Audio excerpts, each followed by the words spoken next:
কাজগুলা মোটা দাগে দুই ভাগে ভাগ করা যায়, একটা হচ্ছে তোমার ডেস্ক জব আর একটা হচ্ছে তোমার প্রসিডিউরাল জব। হ্যাঁ, তো ডেস্ক জবও যেমন ইম্পর্টেন্ট, প্রসিডিউর গুলো করাও কিন্তু ইম্পর্টেন্ট। ঠিক আছে, ডেস্ক জবের মধ্যে কি আছে, একদম তোমার অ্যাডমিশন যেই দিনটা থাকে,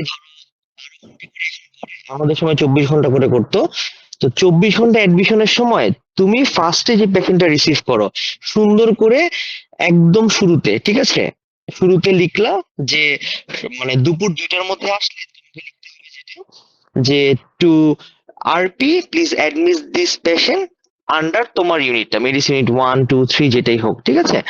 আর যদি 2টার পরে আসে বা সারা দিনে যখনই আসে, ইমার্জেন্সি হয়ে আসতে পারে, তখন হচ্ছে to EMO please admit the patient under অমুক। হ্যাঁ, এরপরে পেশেন্টটা একটা বড় বিশাল কাগজ নিয়ে আসতো। হ্যাঁ, ওই কাগজটা নিয়ে তুমি আবার লিখবা to senior staff nurse please receive the patient under তোমার ইউনিটে, আন্ডার মেডিসিন ইউনিট 1 2 3 এক্সেট্রা। এখন এভাবে যখন আসলো তোমার কাছে, এরপরে তোমার যেটা কাজ থাকবে সুন্দর করে হিস্ট্রিটা কমপ্লিট করা। মানে ইন্টার্নশিপে আমাদেরকে এটাই বলা হয়েছিল যে ইন্টার্নশিপে আসলে ম্যানেজমেন্ট অত ইম্পর্টেন্ট না।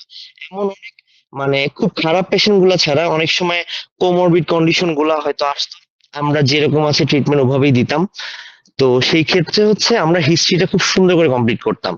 তা আমার কাছে মনে হয় ইন্টার্ন হিসেবে হিস্ট্রিটা সুন্দর করে কমপ্লিট করবে, এক্সামিনেশন ফাইন্ডিংস গুলো সুন্দর করে লিখবে, এবং বাম দিকের পেজে একদম নিচে ট্রায়াঙ্গেল করে ডায়াগনোসিসটা লিখবে। সেটা যেটাই হোক, যদি মনে হয় কিছুই বুঝতে পারতেছি না, fever under evaluation, vomiting under evaluation, যেটাই তোমার কাছে কিছু সিমটম নিয়ে আসে না যে সে বাসায় বসে থাকতেছে হিসেবে, হ্যাঁ, যেহেতু হসপিটালে অ্যাডমিট হয়েছে, তাহলে এই জিনিসগুলো তোমাকে একটু লিখতে হবে। হ্যাঁ, আর ডান দিকের পেজে হচ্ছে তোমার অর্ডার অ্যাডমিশনটা লিখবো। হ্যাঁ, এবং আরেকটা জিনিস কি, ঢাকা মেডিকেলের ধরো যে আমি দেখেছি অনেক সময় মানে প্রথম পেজ দ্বিতীয় পেজ আলাদা হয়ে যায়, আমি সেটা এখনো বলি যে ইন্টার্নদের উচিত স্পেশালি অর্ডার অন অ্যাডমিশনের পেজে নাম, বয়স, কোন ওয়ার্ডে ভর্তি হয়েছে এবং কত নম্বর বেডে আছে, যাতে পেশেন্টটাকে ট্র্যাক ডাউন করা যায়, এটা যাতে সে স্পষ্টভাবে ফলো করে।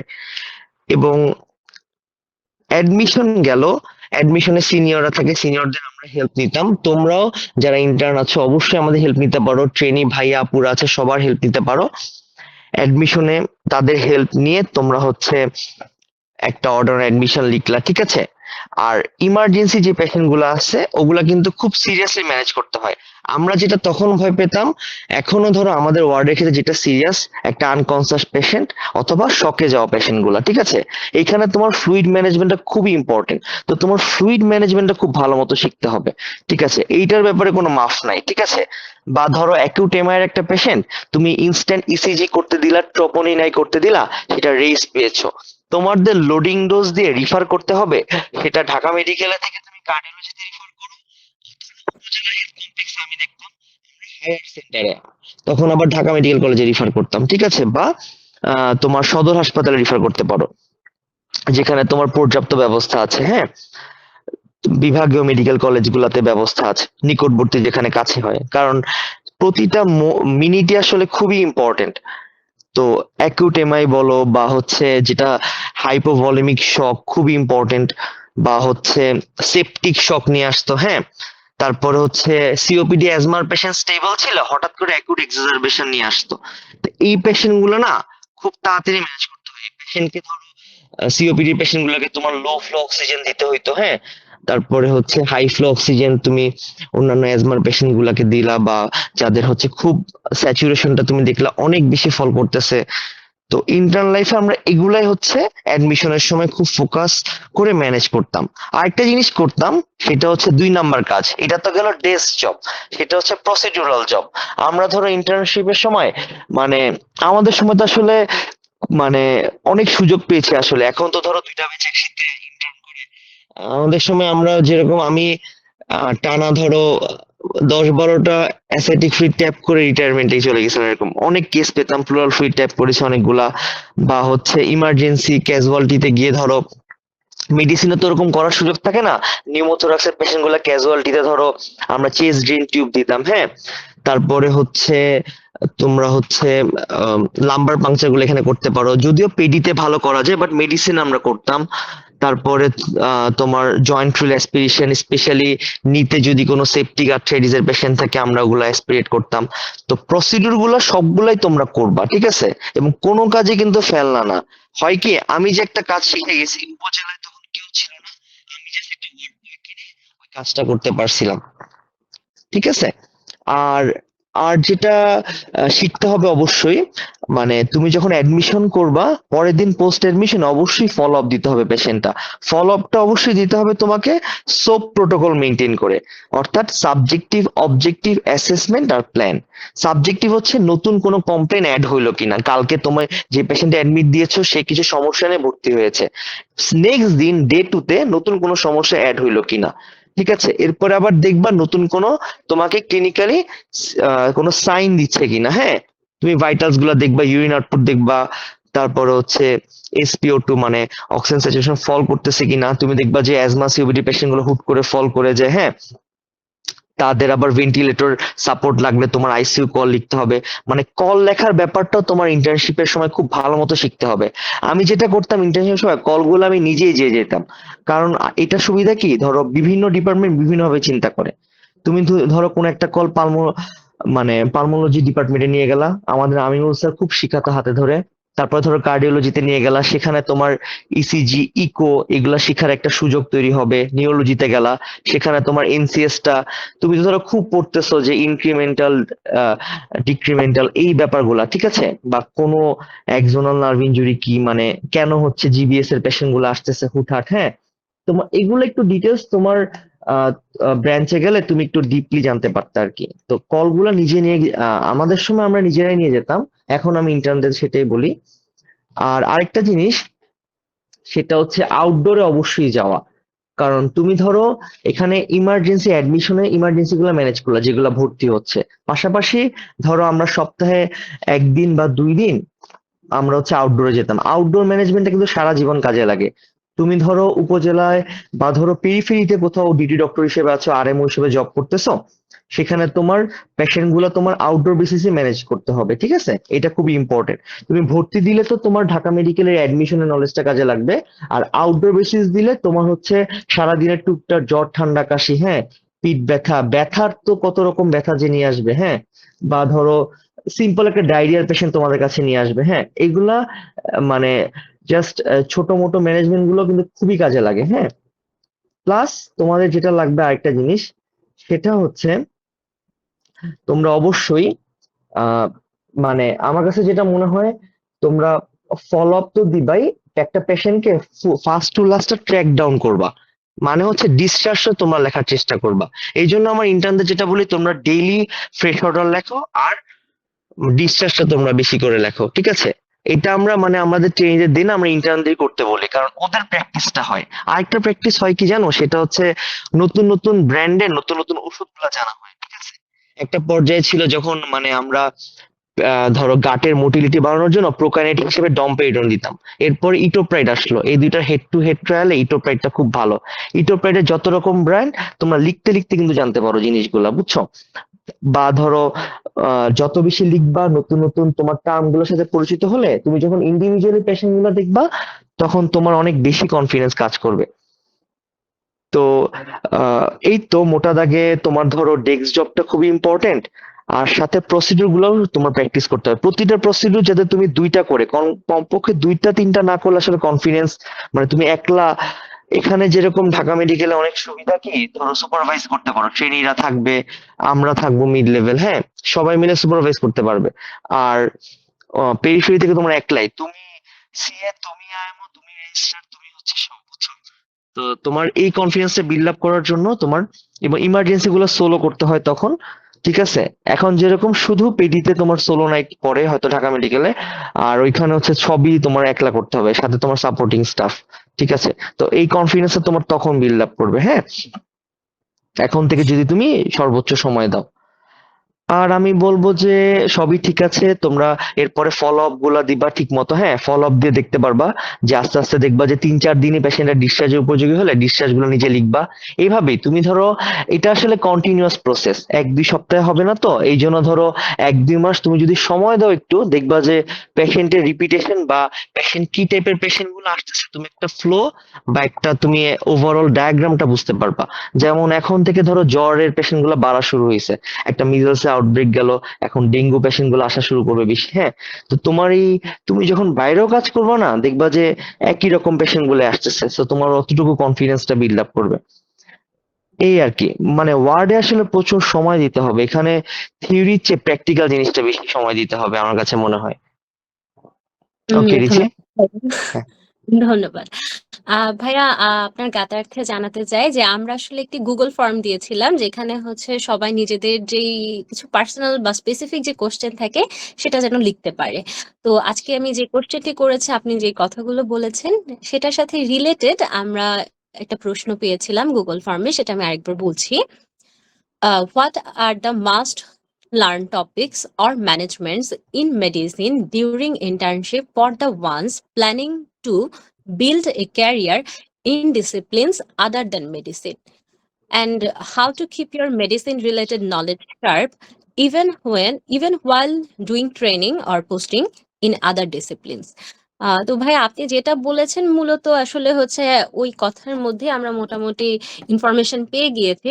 তারপরে যদি কিছু অ্যাড করতে চান আসলে, যে যারা মেডিসিনে যাবে না তাদের আসলে ন্যূনতম কতটুকু মেডিসিন থেকে শিখে যেতে হবে? আচ্ছা, যারা সার্জারি বা গাড়িতে যেতে চাও, হ্যাঁ, মেডিসিনের কোন জিনিসগুলো তোমাদের লাগবে মাস্ট? 1 নম্বর হচ্ছে ফ্লুইড ম্যানেজমেন্ট, আমি কিন্তু বারবার জোর দিচ্ছি, বুঝছো? যেমন একটা শকের পেশেন্ট, আমরা কিন্তু খুব কমন, সে তোমার কাছে হিস্ট্রি নিয়ে আসবে, অনেক বেশি ভমিটিং হয়েছে, ডায়রিয়া হয়েছে, সারা শরীর থেকে ফ্লুইড বের হয়, হাইপোভলিমিক শকের পেশেন্ট। এগুলা ধরো তোমার একদম মানে বডি ওয়েট অনুযায়ী ক্যালকুলেশন করে ফাস্ট রানিং তোমার ফ্লুইড দিতে হবে।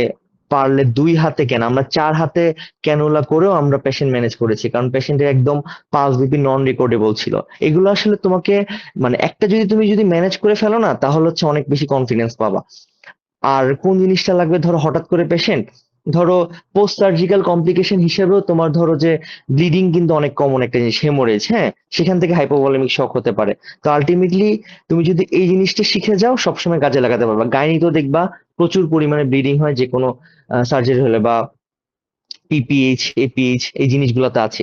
তো তোমার হাইপোভলিমিক শকের ম্যানেজমেন্টটা যদি শিখে যেতে পারো, ফ্লুইড ম্যানেজমেন্টটা খুবই উপকার দিবে।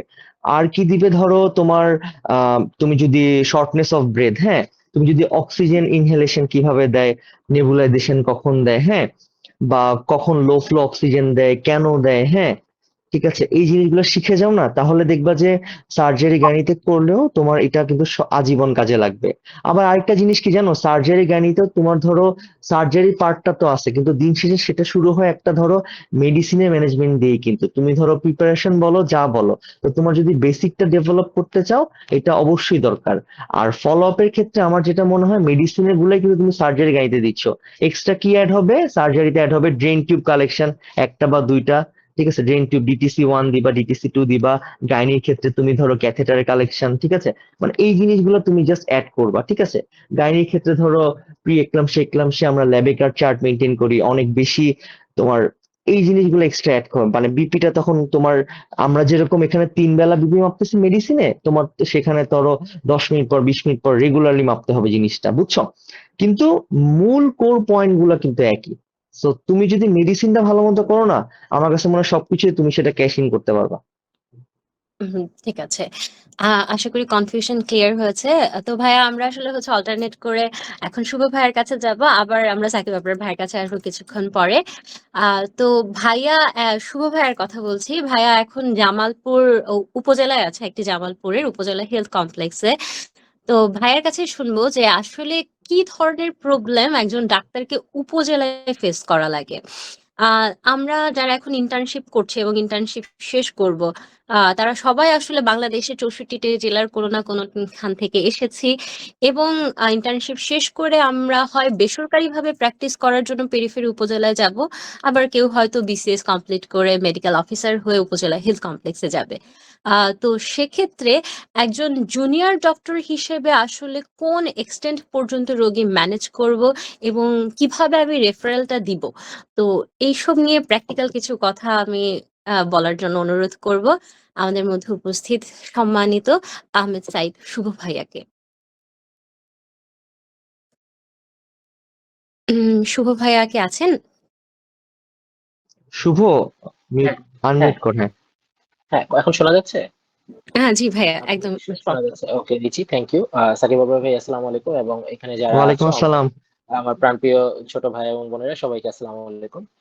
উপজেলায় এসেছি বেশি দিন হয়নি, 2 মাসের মতো হয়েছে। বাট আমি এক কথা নিশ্চিন্তে বলতে পারি যে এখানে মেডিসিনের যারা আমরা আছি, তো আমরা অন্যদের চেয়ে একটু এগিয়ে আছি, কারণ এখানে আসলে সার্জিক্যাল ম্যানেজমেন্ট, গাইনোকোলজিক্যাল ম্যানেজমেন্ট খুব বেশি কিছু কিন্তু করার সুযোগ হয় না। এখানে মেডিকেল ম্যানেজমেন্টে আসলে মেইন প্রায়োরিটি পায়। সো কতটুকু আসলে করা যাবে রিচি, এটার উত্তরে যদি আমি বলি যে এখানে ডিপেন্ড করে যে এক একটা ইন্ডিভিজুয়াল উপজেলা অনুযায়ী। যেমন আমার উপজেলা হেলথ কমপ্লেক্সে শুধু রাতের বেলা ইসিজি হয়, মানে সারাদিন সাথে রাতের বেলা শুধু ইমার্জেন্সি টেস্ট হিসেবে ইসিজিটা হয়, অন্য ইনভেস্টিগেশন গুলো কিন্তু হয় না। এমন অনেক উপজেলা হেলথ কমপ্লেক্স আছে যেখানে রাতের বেলা ইসিজিও হয় না। আবার এমন অনেক উপজেলা আছে সেখানে তো বা এটা অনেক বেশি পরিমাণে আছে। আবার আছে, সেটার উপরে নির্ভর করে। তো এটার জন্য সবার আগে উপজেলা সেট আপে যাওয়ার পর হচ্ছে আমার ফ্যাসিলিটি গুলো চেক করে নেওয়া যে এই ফ্যাসিলিটি গুলো আমার আছে। যেমন প্লাস আরেকটা জানতে হবে যে আসলে আমরা যে উপজেলায় কর্মরত আছি সেখানে কি কি ওষুধের সাপ্লাই আছে। যেমন আমি আরবিএস চেক করলাম, পেশেন্টের আমি আরবিএস পেলাম সাপোজ 1 অথবা নীল পেলাম, কিন্তু রাতের 12টা বাজে, উপজেলায় সাধারণত এত রাতে সবসময় ফার্মেসি খোলা থাকে না। তো সেখানে তুমি জানো ট্রিটমেন্ট কি, হাইপোগ্লাইসেমিয়া ট্রিটমেন্ট, আমরা 25% নিউট্রিডেক্স দিব, কিন্তু সেটা সেখানে কিন্তু নাই। তখন কি করতে হবে, এই অবস্থায় তোমার কাছে রেফার করতে হবে। প্লাস তোমার কাছে একটা পেশেন্ট আসলো শকে, সেটা কার্ডিওজেনিকও হতে পারে, হাইপোভলিমিক শকও হতে পারে। হাইপোভলিমিক শক হলে তোমার সবচেয়ে ইম্পর্টেন্ট হচ্ছে শকটা রেকগনাইজ করা, শকটা চিনতে পারা। বিশেষ করে সবচেয়ে ইম্পর্টেন্ট হচ্ছে আর্লি শক রেকগনাইজ করা। যার বিপি 70/50, এই শক সবাই বুঝতে পারে, এই শক বুঝতে কারো অসুবিধা হয় না। কিন্তু যেটা আর্লি শক সেটা বুঝতে, যে ক্ষেত্রে বিপিটা নর্মাল থাকে কিন্তু শকের অন্যান্য ফিচার গুলো কিন্তু তখন আসা শুরু করে, ট্যাকিকার্ডিয়া, ট্যাকিপনিয়া, তারপর হাইপোথার্মিয়া, ইউরিন আউটপুট কমে যাওয়া, কোল্ড ক্লামি স্কিন, এই জিনিসগুলো একটু যদি আর্লি রিয়েলাইজ করা হয় শকের ক্ষেত্রে, সেই অল্প সময়টা কিন্তু পেশেন্টের জন্য অনেকটা লাইফ সেভিং হতে পারে। শকের পেশেন্টকে উপজেলা থেকে ফ্লুইড না দিয়ে রেফার করা, এর চেয়ে বড় ক্রাইম আমার মনে হয় না যে মেডিকেল প্রফেশনের ভিতরে কোনোটা আছে। এবং এটার পাশাপাশি এমআই এর পেশেন্টকে লোডিং না দিয়ে রেফার করা, এটাও আরেকটা ক্রাইম। এই দুইটা ক্রাইম আসলে অ্যাভয়েড করা যাবে না। অন্যান্য ক্রাইম গুলো আসলে আমরা করে পার পেয়ে যেতে পারি, এই দুইটা ক্রাইম থেকে কোনোভাবে আসলে অ্যাভয়েড করার সুযোগ নেই। মানে আর ডিজি হেলথ থেকে শোকজ করবে। হ্যাঁ, এটা একটা হাইপোভলিমিক শক, সাকিব ভাই আর হচ্ছে যে এমআই, এটা বলবেই যে আমাদের সিস্টার ফার্স্টেই মানে ইনচার্জ যিনি ছিলেন তিনি আমাকে বলে দিয়েছেন যে স্যার কলেরার অর্ডার, মানে ডায়রিয়ার পেশেন্টের অর্ডার যাতে আপনার অ্যাকুরেট থাকে, কারণ এইটার জন্য যদি কোনো ডায়রিয়াল কোনো ডেথ হয় সেটা কিন্তু একদম হায়ার লেভেল পর্যন্ত রেফার হয়, সেটা নিয়ে কিন্তু অনেক বেশি কোয়েরি হতে পারে। আরেকটা মজার ছলেই বলি যে উপজেলাতে any women in reproductive age, আপনার অবশ্যই মাথায় রাখতে হবে যে না, শি ক্যান বি প্রেগনেন্ট। এখানে সে প্রেগনেন্ট সে জানবেও না 3-4 মাস ধরে। এবং ঝামেলা হচ্ছে যে আপনি প্রেগনেন্সিতে কিছু ওষুধ দেওয়া যায়, কিছু ওষুধ সেফ টু ইউজ, কিছু ওষুধ একটু ভেবেচিন্তে ইউজ করতে হয়। তো সেটার জন্য in every patient in reproductive age please take LMP history, মানে লাস্ট মেনস্ট্রুয়াল পিরিয়ডটা তার কখন হয়েছিল সেটা ডাজন্ট কেয়ার, এটা গাইনি পেশেন্ট হোক, মেডিসিনের পেশেন্ট হোক, সার্জারি পেশেন্ট হোক, just এটা যাতে ব্যাক অফ দ্য মাইন্ডে থাকে, কারণ যদি মিস হয়ে যায় তাহলে কিন্তু বিপদ হয়ে যাবে আর কি। গাইনি পেশেন্টদের এই জিনিসগুলো খুবই একটু সেন্সিটিভ ইস্যু। আর হচ্ছে সেই জায়গাতে হচ্ছে আপনাদের যারা সারাউন্ডিং স্টাফ আছে তাদের সাথে একটা সুসম্পর্ক বজায় রাখা।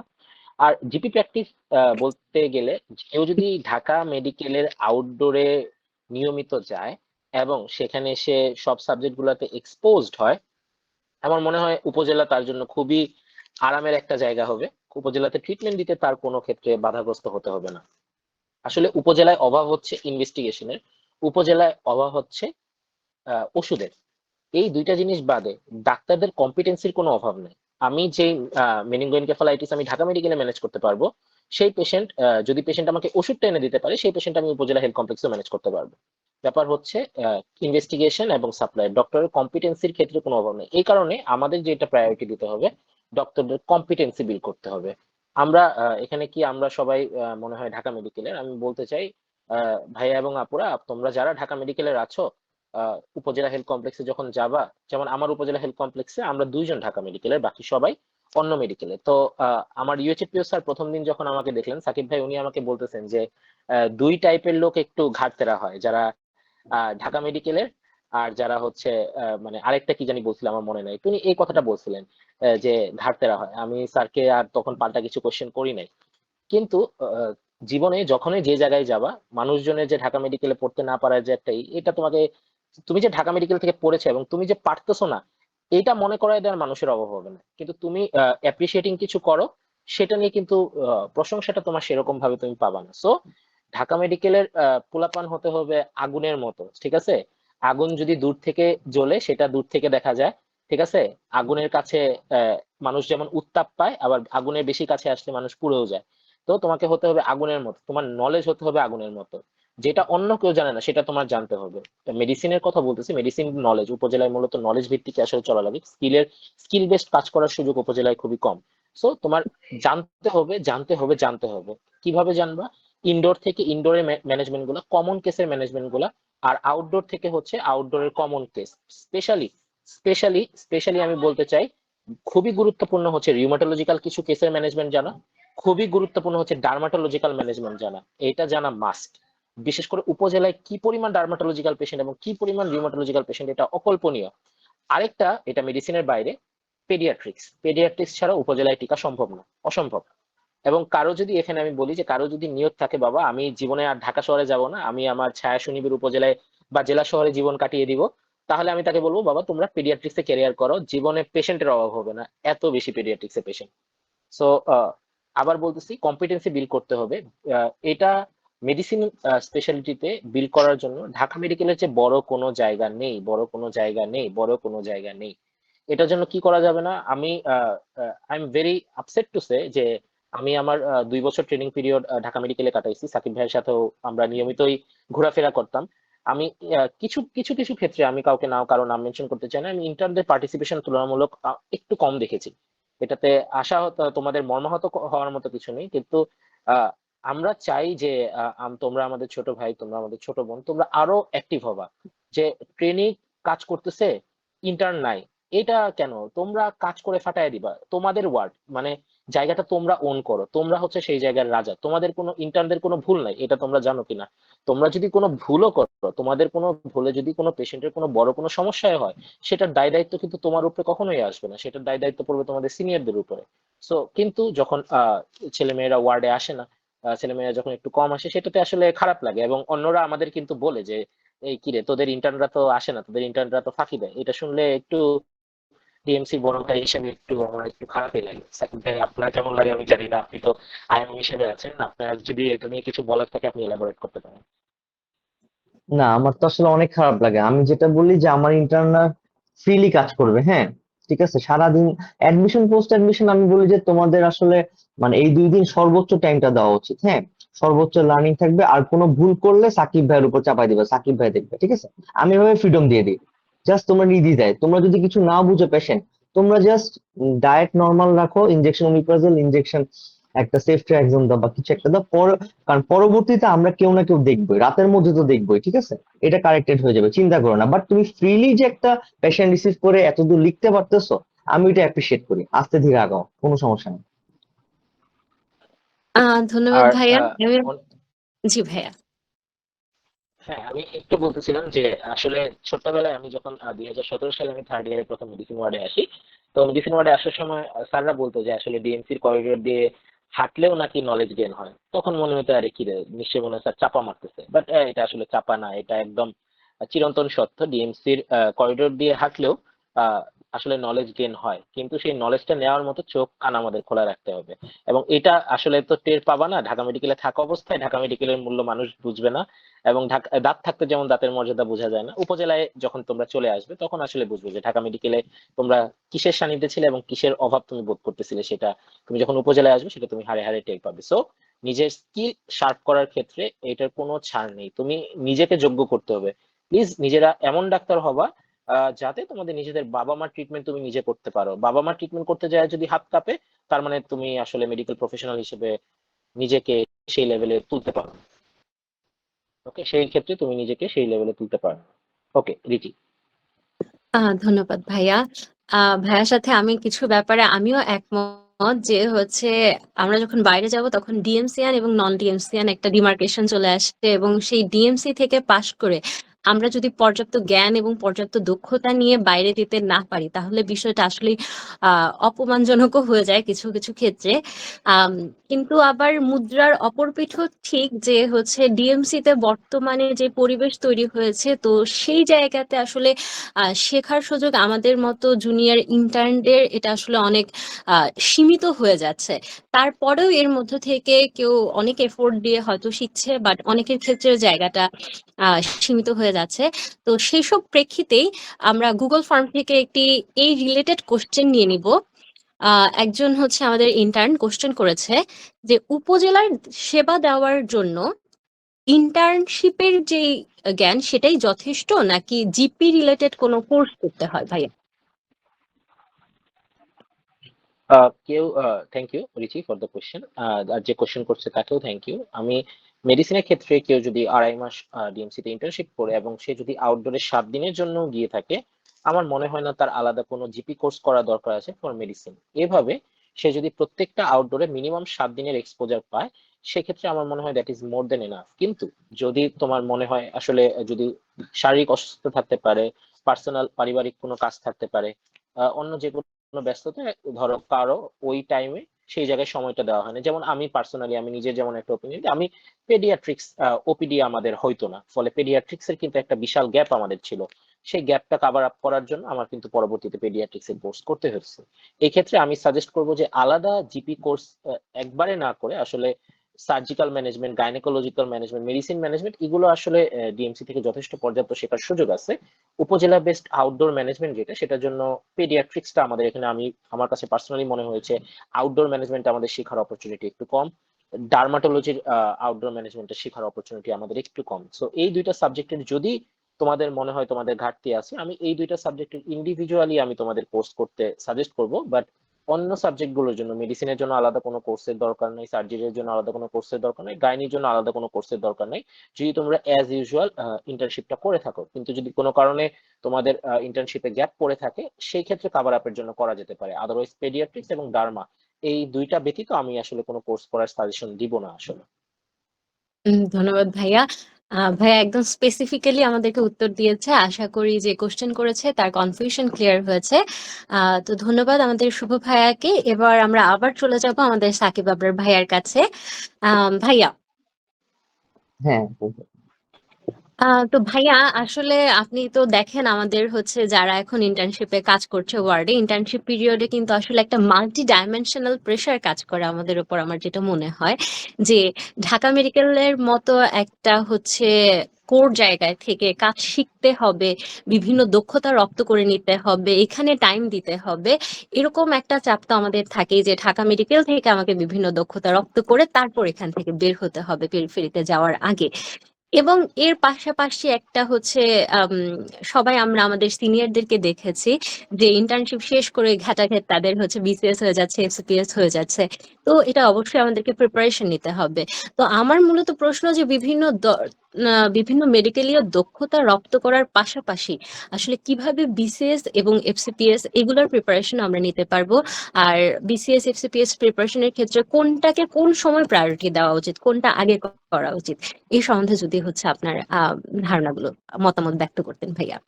আচ্ছা, খুবই সুন্দর একটা ক্যারিয়ার রিলেটেড কোশ্চেন। তো আমি আমার ইন্টার্নশিপ এক্সপিরিয়েন্স শেয়ার করি। আমাদের তো কোভিড এর সময় ইন্টার্নশিপ ছিল 2020 থেকে 2021। তো ওই সময় ধরো হুট করে ধরো 42 বিসিএস এর সার্কুলার দিল আমাদের হচ্ছে বিসিএস টা কিন্তু ইন্টার্নশিপের মধ্যেই শেষ হয়েছিল, আর ইন্টার্নশিপের পরপর পার্ট ওয়ান হয়। এখন আমি যেটা করছিলাম, আমার ক্ষেত্রে কিন্তু এটা একটা ডাবল এজ সোয়ার্ডের মতো, যে আমি কোনোটা ছেড়ে কোনোটা করতে পারবো না। হ্যাঁ, কারণ তোমার ইন্টার্নশিপ, আমি মনে করি যে ঢাকা মেডিকেল কলেজ মানে বাংলাদেশের 1 নম্বর medical college just because of internship. ক্লাসগুলা যে খুব বেশি আহামরি হয় এরকমও না, মানে আমি একদম ডিউ রেসপেক্ট দিয়ে বলছি টিচারদের, বাট এরকম ক্লাস ধরো সব মেডিকেলে হইতেছে, বাট তোমার এখানে যে পরিমাণ ক্লিনিক্যাল এক্সপোজার, যে পরিমাণ পেশেন্ট, আমি তো ধরো কনফারেন্সের থ্রুতে বিভিন্ন দেশে গেছি, ওইখানে কিন্তু যে পরিমাণ পারমিশন লাগে একটা পেশেন্ট দেখার জন্য, বা তোমার ধরো যে ওইরকম এক্সপোজার কিন্তু ওরা বড় বড় ধরো যে কনসালটেন্টরাও পায় না, আমরা যে পরিমাণ ইন্টার্ন হিসেবেই পাবো। হ্যাঁ, প্রচুর পেশেন্ট কিন্তু।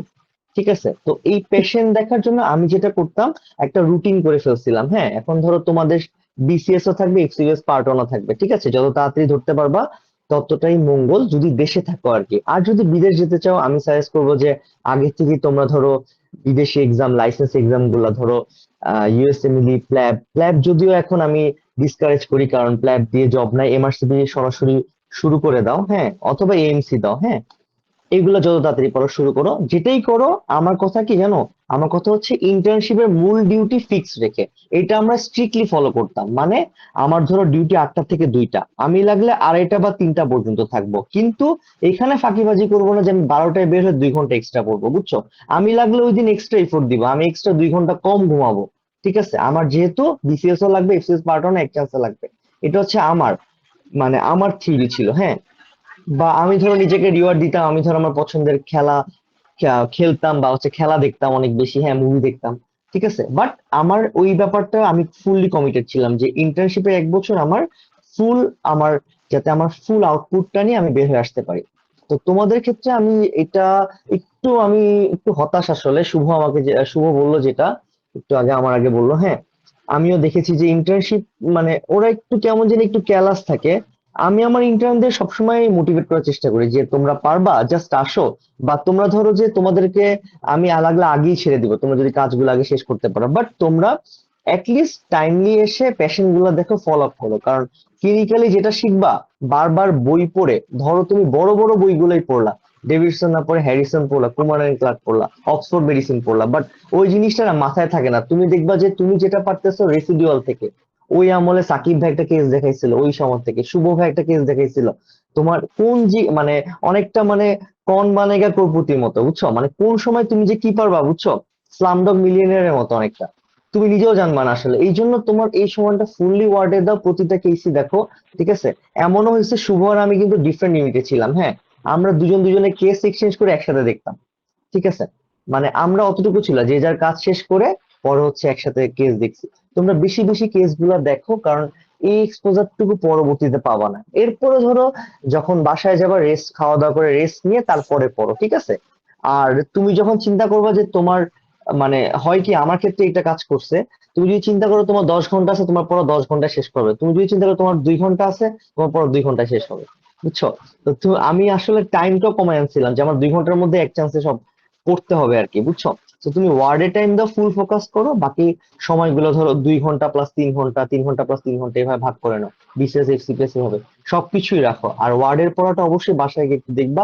বা আমি মনে করি যে এখন তো সবাই ফোন বা ট্যাব ইউজ করে, ইজিলি অ্যাক্সেস পায়, হুট করে পড়ে ফেলবা, বুঝছো? গ্যাপ পাবা। বা তোমার ধরো বিসিএস, এক্সপিএস পার্ট ওয়ান যদি সামনাসামনি ধরতে চাও, মানে ফার্স্ট চান্স ধরতে চাও বা অন্য কোনো পরীক্ষা দিতে চাও, সবসময় বইগুলা ব্যাগে রাখবা। সবকিছু আসলে কোনোটা ছেড়ে কোনোটা না, বুঝছো? মানে জীবন আসলে এমন একটা পর্যায়ে যাবে ইন্টার্নশিপের সময় যে অবিমিশ্র কিছু নাই, বুঝছো? তোমার ফ্যামিলি প্রেশার থাকবে, ইকোনমিক প্রেশার থাকবে, সবকিছুই থাকবে, প্যারা খাবা অনেক বেশি। হ্যাঁ, বাট এর মধ্যে থেকে তোমার বের হয়ে আসতে হবে। তুমি যদি চাচ্ছ একটা সাইড ব্লক করতে, এই জিনিসটা আসলে খুব বেশি পসিবল না। সবকিছু দায়িত্ব নিতে হবে আস্তে আস্তে, বাবা মার বয়স হবে, তোমাকে বাবা মাকেও দেখতে হবে। হ্যাঁ, বিয়ে শাদী করবা বা করতেছো সামনে। হ্যাঁ, তোমার এই প্রেশার গুলো মেনটেন করে তোমার, মানে আমার আব্বু সবসময় একটা কথা বলে যে life is nothing but balance. এই জিনিসটা মাথায় রাখবা, অ্যাবসলিউট ব্যালেন্স করতে হবে, তাহলে দেখবা যে তোমার ডিপ্রেশন ভর করতেছে না। বা তুমি যদি ব্যালেন্সটা করতে না পারো, তাহলে বেশি ডিপ্রেশন ভর করে, বুঝছো? এটা মাথায় রাখবা, তোমার অ্যাবসলিউট ডিসিপ্লিন হইতে হবে এই ক্ষেত্রে। ঠিক আছে, ওকে। ভাইয়া, অসংখ্য আচ্ছা, ধন্যবাদ। জি ভাইয়া, আচ্ছা, শুভ রিচি ভাইয়া হয়তো সাকিব অ্যাড ভাই, যদি করতে চাচ্ছে আপনার এখানে। পারমিশন দেন আমি কিছু জিনিস অ্যাড করতে চাই এই ক্ষেত্রে। অবশ্যই ভাইয়া। আহ, আমার মতে ডিএমসির ইতিহাসে মানে আমরা যাদের দেখেছি সবচেয়ে লাকিয়েস্ট দুইটা ব্যাচ হচ্ছে ডিএমসি ব্যাচ K70 এবং ডিএমসি ব্যাচ K72, বিকজ তারা এবং K76, তিনটা ব্যাচ। কারণ এই তিনটা ব্যাচই ইন্টার্নশিপ থাকা অবস্থায় তারা হচ্ছে আর কি বিসিএস টা ক্র্যাক পেয়েছে এবং তারা ক্র্যাক করেছে, এবং এটা ক্রেডিট গোস টু দেম। আর সেই হিসেবে ডিএমসির ওয়ান অফ দা আনলাকিয়েস্ট ব্যাচ হচ্ছে যে K73 এবং K77। সো কারণ কি, তারা হচ্ছে একদম নিউ, একদম তারা নতুন হচ্ছে আর কি এই অবস্থায় তারা জয়েন করেছে, এবং আসলে তারা বিসিএস টা তারা একটু জন্য তারা মিস করেছে। তো এই ক্ষেত্রে আমার অ্যাপ্রোচটা যেটা ছিল, আমার অ্যাপ্রোচের সাথে 77 এর অ্যাপ্রোচ হয়তো এটা মিল হতে পারে, যে আসলে ডিসিশন নিতে হবে সবার আগে যে আমি কি বিদেশে যাব নাকি আমি দেশে থাকবো, আমাকে এই ডিসিশনটা আগে নিতে হবে। আমি যদি বিদেশে চলে যাই দেন আমার জার্নি আলাদা, আমার পড়াশোনার প্যাটার্ন আলাদা, শেষ। এবং সেটা চেষ্টা করা লাগবে ইন্টার্নশিপের ভিতরেই যে কোনো একটা পার্ট কমপ্লিট করে ফেলতে, ওয়েদার ওইটি শেষ করে ফেলতে অথবা পার্ট ওয়ান যে কোনো একটা কিছু ইন্টার্নশিপে থাকা অবস্থায় শেষ করতে। তার পরবর্তীতে যেটা প্ল্যান করা লাগবে সেটা হচ্ছে আমার যদি দেশে থাকি, যদি আমি দেশে থাকি সেই ক্ষেত্রে আমার চিন্তা করা লাগবে যে আমি কোন সাবজেক্টে ক্যারিয়ার করতে চাই। এই ডিসিশনটা ইন্টার্নশিপের মধ্যে এটা নিতে হবে, এবং আমি কি বিসিএস করতে চাই নাকি করতে চাই না, এটা ডিপেন্ড করে। আমি সার্জিক্যাল এবং গাইনোকোলজিক্যাল সাবজেক্টের জন্য আমার কাছে মনে হয়েছে বিসিএস এই ক্ষেত্রে করাটা ম্যান্ডেটরি। কারণ যে ক্ষেত্রে সার্জিক্যাল সিআইএম ওরা যে পরিমাণ পেশেন্ট ডিল করে, ট্রেনিরা তার ধারে কাছেও আসতে পারে না। বাট মেডিসিনে BCS is not that much mandatory. মেডিসিনের জন্য বিসিএস ম্যান্ডেটরি না। কেউ সারাদিন এফসিপিএস করে এমআরসিপি করে সে সুন্দর মতো ঢাকায় প্র্যাকটিস করতে পারবে, মেডিসিনের জন্য বিসিএস ম্যান্ডেটরি না। এটা যদি সামাজিক পিয়ার প্রেশারের জন্য কেউ নিতে চায় দ্যাট ইজ ফাইন, কিন্তু মেডিসিনের জন্য বিসিএস ম্যান্ডেটরি না। এই ক্ষেত্রে ডিপেন্ড করে ফ্যামিলি সাপোর্ট, কারো যদি ফ্যামিলি সাপোর্ট পর্যাপ্ত পরিমাণ স্ট্রং হয় সে কিন্তু আসলে উইদাউট বিসিএস মেডিসিনে ক্যারিয়ার করতে পারবে, এবং এই ক্ষেত্রে বিশেষ সুবিধা হচ্ছে যে খুবই তাড়াতাড়ি আসলে এস্টাবলিশ হয়ে যাওয়া যায়। সাকিব ভাই, আপনার সিনিয়র ব্যাচমেট যারা আছেন K71 ব্যাচের, তাদের অনেকেই কিন্তু এখন ফাইনাল ইয়ারে আছে, এফসিপিএস এর ফাইনাল ইয়ার করছে, এবং তারা আর হ্যাঁ, এক হ্যাঁ। বছরের ভিতরে final year FCPS final part পরীক্ষা দিয়ে কিন্তু একদম কনসালটেন্ট হিসেবে বের হয়ে অনেকে যাবে। পাশও, হ্যাঁ, অনেকে পাশও করে যাবে ডেফিনেটলি। কিন্তু সেখানে সেই হিসেবে যেমন সাকিব ভাইয়ের আমার বেশি দিন মাত্র হয় এক নাই, বছর, 1 বছর 4 মাস বা 4-5 মাস 4 হলো। মাস হয়েছে। আমি আমার আমি পিছিয়ে পড়ে আছি এই ক্ষেত্রে, কিন্তু শুধু যারা এফসিপিএস লাইনে আছে সেই ক্ষেত্রে তারা কিন্তু অনেক ক্ষেত্রে আগে এগিয়ে গিয়েছে যথেষ্ট। আর বিসিএস যদি কেউ করতে চায় দেন এখন বর্তমান সময়ে বিসিএস টা একটু তুলনামূলকভাবে রিলেটিভলি কঠিন হয়ে যাচ্ছে। তো বিসিএস এর ক্ষেত্রে প্রিপারেশনটা একটু এক্সটেন্সিভ প্রিপারেশন নিতে হবে। কিন্তু এবং তোমরা যারা আছো, আমি ডিএমসির ক্ষেত্রে যারা ছেলে পেলে আছে তাদের আমি একটা কথা বলি, ডিএমসির পোলাপানদের হয় এফসিপিএস বা বিসিএস একবারের জায়গায় হয়তো দুইবার দেওয়া লাগবে, হাইয়েস্ট দুইবারের বেশি তোমাদের দেওয়া লাগবে। তোমরা এখানে যারা আছো তাদের কারো কোনো পরীক্ষা হাইয়েস্ট দুইবার দেওয়া লাগতে পারে, এর বেশি তোমাদের আমার মনে হয় না কোনো পরীক্ষা দেওয়া লাগবে। সো আমার কাছে পার্সোনালি মনে হয়েছে যে বিসিএস এবং এফসিপিএস দুইটা প্রিপারেশন একসাথে নেওয়া বেশ কঠিন একটা কাজ, এবং খুবই কঠিন আসলে। এই ক্ষেত্রে আসলে সমন্বয় করাটা কঠিন হয়ে যায়। এই ক্ষেত্রে আগে ডিসিশন নিতে হবে যে আমি কি আগে বিসিএস নিব নাকি আগে আমি এফসিপিএস করব। যদি তোমার প্ল্যান থাকে বিসিএস প্লাস এফসিপিএস করা, সেই ক্ষেত্রে ডেফিনেটলি আগে বিসিএস এর প্রিপারেশনটা নেওয়াটা যৌক্তিক। কিন্তু যদি তোমার টার্গেট থাকে যে না আমি এফসিপিএস করবো, দেন তুমি এফসিপিএস এর প্রিপারেশন নাও, কিন্তু বিসিএস এর প্রিপারেশনটা ডেফিনেটলি আগে নেওয়া উচিত, কারণ সেটা এত ভাস্ট একটা প্রিপারেশন আর এত নতুন ধরনের একটা প্রিপারেশন, যারা নেওয়া নাই আগে তারা তাদের জন্য একটু বোঝা কঠিন। ফলে তাদের ক্ষেত্রে এই ক্ষেত্রে একটু কিন্তু এক্সটেন্সিভ সময় দিতে হবে এই ক্ষেত্রে। সো এইটা তোমাদের জন্য আমি একটু এক্সট্রা অ্যাড করে দিলাম। ধন্যবাদ ভাইয়া। আমাদের আসলে হচ্ছে আমরা তো আমাদের ফ্রেন্ড সার্কেলে কথা বলি, সবার কনফিউশন সম্বন্ধে মোটামুটি একটু বেশিই জানি, যেহেতু নিজেদের প্রবলেম। তো আসলে সবাই আসলে এই প্রবলেমটা নিয়েই কথা বলছে যে আগে বিসিএস এর পড়া পড়বে না আগে এফসিপিএস এর পড়া পড়বে। তো শুভ ভাই একদম স্পেসিফিক করে আমাদেরকে বলে দিয়েছে, ধন্যবাদ ভাইয়াকে। তো এবার আমরা হচ্ছে সাকিব আবরার ভাইয়ের কাছে যাব। ভাইয়া যেহেতু মেডিসিনে আছে, আমরা এখন মেডিসিনের আরো অনেক স্পেশালিটি ব্রাঞ্চ আছে। তো সেই সাবজেক্ট সিলেকশনের কথাটা আসলে এফসিপিএস এর কথা আসলে এমনিতেই চলে আসে। তো গুগল ফর্ম থেকে পাওয়া আমি হচ্ছে দুটি প্রশ্ন পেশ করতে চাই ভাইয়ার কাছে। যে একটা কোশ্চেন এসেছে, which branch of medicine is highly demanding? কোথায় পেশেন্ট বেশি পাওয়া যায়? আচ্ছা, এখন আসলে মানে এত বেশি ব্রাঞ্চ হয়েছে, মানে আমরা এখন চিন্তা করি যে আচ্ছা আমার ভালো লাগা কোন দিকে, ভালো লাগাটা একপাশে রেখে কোথায় বেশি রুগী হয়, কোনটা চেম্বার জমাতে পারবো বা কোনটা স্যাচুরেশনটা একটু কম, অ্যাপারেন্টলি আর কি। আমার কাছে যেটা মনে হচ্ছে যে মানে আমরা ধরো সিনিয়রদের থেকেও শুনছিলাম যে ইন্টারনাল মেডিসিনের এখন আর ভাত নাই, ঠিক আছে, ব্রাঞ্চে সবাই যাচ্ছে। এটা হচ্ছে উপজেলায় যখন দেখলাম তখন আবার ডিফারেন্ট ছিল, তখন দেখলাম যে সিম্পল ধরো যে মানে এমবিবিএস করে সবাই মেডিসিন প্র্যাকটিস করে, ইভেন সার্জারি গাইনির যারা আছে টুকটাক মেডিসিন সবাই প্র্যাকটিস করে ওখানে, কিছু হইলে মেডিসিন ওখানে স্পেশালিটি বরং ওই স্পেসিফিক রুগী তুমি ধরো যে পাওয়া কিনা সন্দেহ, তারপরেও পেতে পারো, তোমার টাইম দিতে হবে সেক্ষেত্রে। আর আমার কাছে মনে হয় যে ইমার্জিং সাবজেক্ট গুলোর মধ্যে হচ্ছে তুমি emergency medicine, critical care medicine, হ্যাঁ, তারপরে হচ্ছে আহ তোমার ট্রপিক্যাল মেডিসিন, এগুলা খুব বেশি ইমার্জিং, এগুলো এখনো স্যাচুরেশন আমার কাছে মনে হয় যে এখনো হয় নাই। বাট ম্যাক্সিমাম সব সাবজেক্টে আসলে এত বেশি ডক্টর প্রডিউস হচ্ছে, সাবজেক্ট গুলো তো ফিক্স আছে, স্বাভাবিক এগুলো স্যাচুরেশন হবে। বাট আমার কাছে মনে হয় তোমার যদি কোয়ালিটি থাকে, স্পেশালি আমার ডিএমসিএম ছোট ভাই বোনদের অবশ্যই সেই কোয়ালিটি আছে, এবং তারা যেখানেই যাবে সেখানেই ভালো করবে, ঠিক আছে। আগে নিজেকে জিজ্ঞেস করো যে কোনটাতে তোমার ভালো লাগে, হ্যাঁ, কারণ তুমি ধরো একটা চয়েস করলা, ঠিক আছে, সাকিব ভাই শুভ ভাই বলছে আমরা এখানে যাই, পরে গিয়ে দেখলা যে না আমার আর ভাল লাগতেছে না, হয়তো তুমি স্যাটিসফ্যাকশনটা পাচ্ছ না, ঠিক আছে, তখন তোমার কিন্তু খারাপ লাগবে, বুঝছো। নিজের স্যাটিসফ্যাকশন একটা জিনিস, পাশাপাশি ধরো যে তোমার লং টার্ম পার্সপেক্টিভ একটা জিনিস, যেমন মেয়েদের জন্য ডার্মাটোলজি এন্ডোক্রাইনোলজি খুবই ভালো, আবার পেডিয়াট্রিক্স অনেক ভালো, ঠিক আছে। পেডিয়াট্রিক্স আসলে তুমি ঢাকার বাইরে মানে পেডিয়াট্রিক্স দেখবা কমন একটা প্র্যাকটিস, পেডিয়াট্রিক্স যেখানে যাও রোগী হবে, ডার্মাটোলজি যেখানে যাও রোগী হবে, হ্যাঁ। আবার এন্ডোক্রাইন আস্তে আস্তে ফ্লারিশ করতেছে, খুব ভালো। আর ধরো ক্লাসিক যেগুলা ধরো কার্ডিওলজি, নিউরোলজি, গ্যাস্ট্রোএন্টারোলজি সবাই দেয়, হ্যাঁ, মানে কার্ডিও মানে ধরো উপজেলায় গিয়ে ইকো করবে, হ্যাঁ, গ্যাস্ট্রো মানে উপজেলায় গিয়ে এন্ডোস্কোপি করবে, কোলোস্কোপি করবে, হ্যাঁ।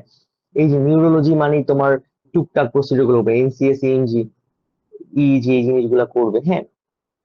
এগুলো প্রসিডিউর আছে, মানে যে কোনো প্রসিডিউরাল সাবজেক্ট গুলাই তুমি ধরো যে অনেক বেশি পেশেন্ট পাবা, প্লাস পেশেন্ট গুলা থেকে তোমার ইনকাম করার সুযোগ বেশি থাকবে।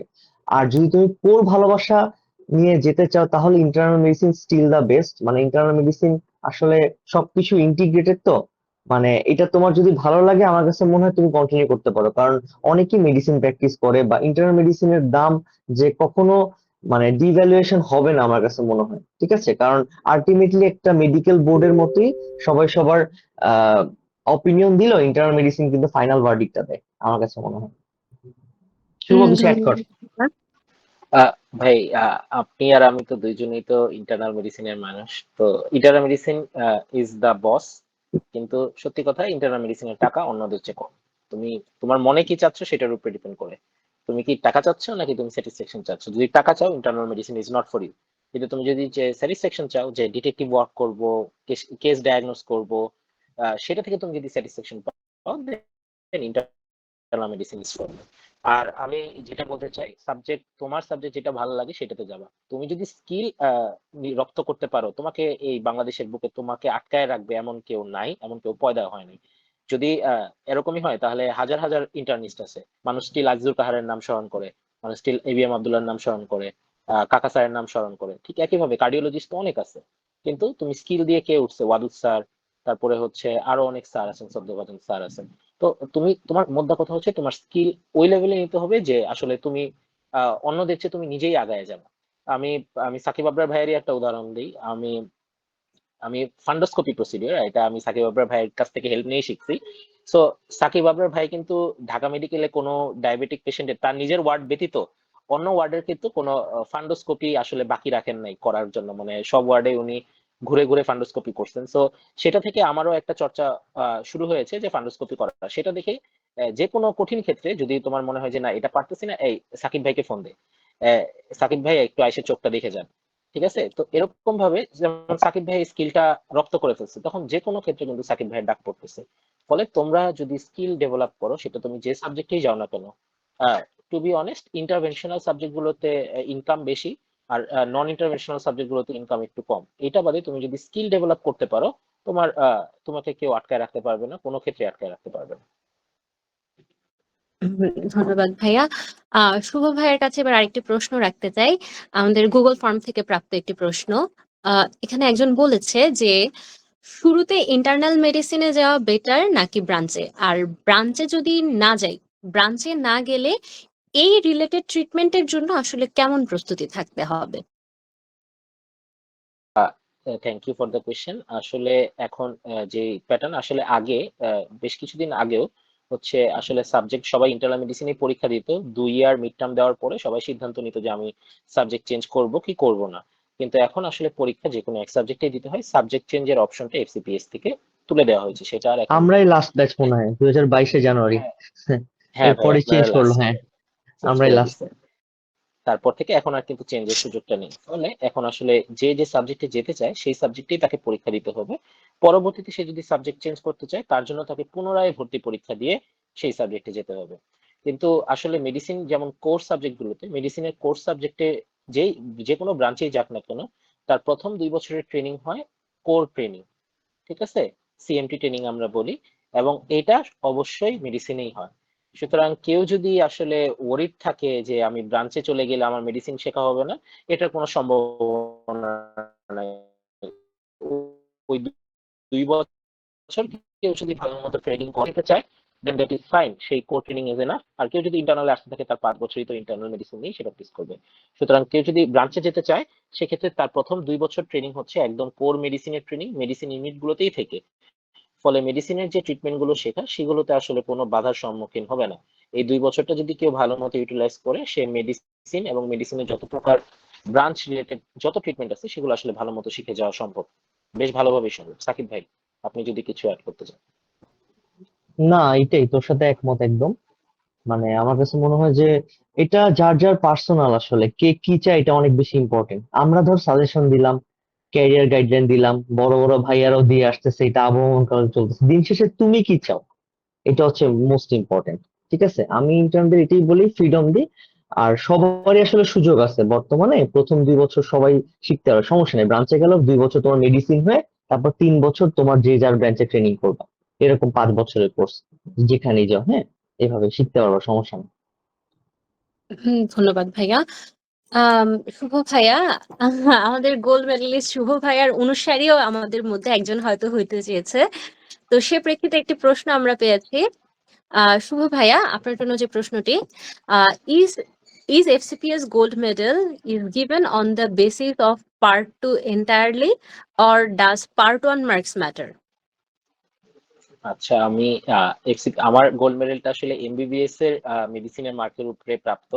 এফসিপিএস এর গোল্ড মেডেল নিয়ে আমার আসলে কোনো প্রকৃতপক্ষে আইডিয়া নেই। সাকিব ভাই, আপনার যদি এফসিপিএস এর গোল্ড মেডেল নিয়ে আইডিয়া থাকে আচ্ছা, আমি সেক্ষেত্রে একটু আপনি বলি একটু আমি আমাদের। একটু বলি গোল্ড মেডেলটা কি। এফসিপিএস এর গোল্ড মেডেল হচ্ছে একটা জিনিস কি, পার্ট 1 এর কিন্তু তোমার নাম্বার শো করে না আনলেস তুমি খারাপ করো, বুঝছো। খারাপ করে তোমাকে দেখাবে তোমার এতটুকু শর্ট ছিল, হ্যাঁ। মানে 300-র মধ্যে 210, মানে 70% নাম্বার হচ্ছে পাস মার্ক, হ্যাঁ। এটা তোমাকে দেখা, আমাদের সময় 3 দিন পরীক্ষা হতো, এখন একদিনই টানা 4 ঘন্টা পরীক্ষা হয়। আর এফসিপিএস এ যে গোল্ড মেডেল, এটা হচ্ছে পার্ট 2 এর উপর সবকিছু তোমার এক চান্সে হইতে হবে, ঠিক আছে। তুমি ধরো যে তোমার ট্রেনিংটা শেষ, তোমার এক চান্সে রিটেন পাস হলো, অসপি পাস হলো, এরপরে ক্লিনিক্যাল পাস হলো, এবং তুমি যেই সেশনে পরীক্ষা দিয়েছো ওই সেশনে সর্বোচ্চ নম্বর অর্জন করেছো, তাকে গোল্ড মেডেল দেওয়া হয়। এখন যদি 2 জন সর্বোচ্চ নম্বর পায়, সেক্ষেত্রে 2 জনকে গোল্ড মেডেল দেওয়া হবে। আমরা দেখছিলাম মার্ক ভাইয়ের সময় মুন্না ভাই মনে গোল্ড মেডেল পাইছিল, এরকম। মানে 2 জন সেম মেডিসিনই ছিল, 2 জন গোল্ড মেডেল পাইছিল।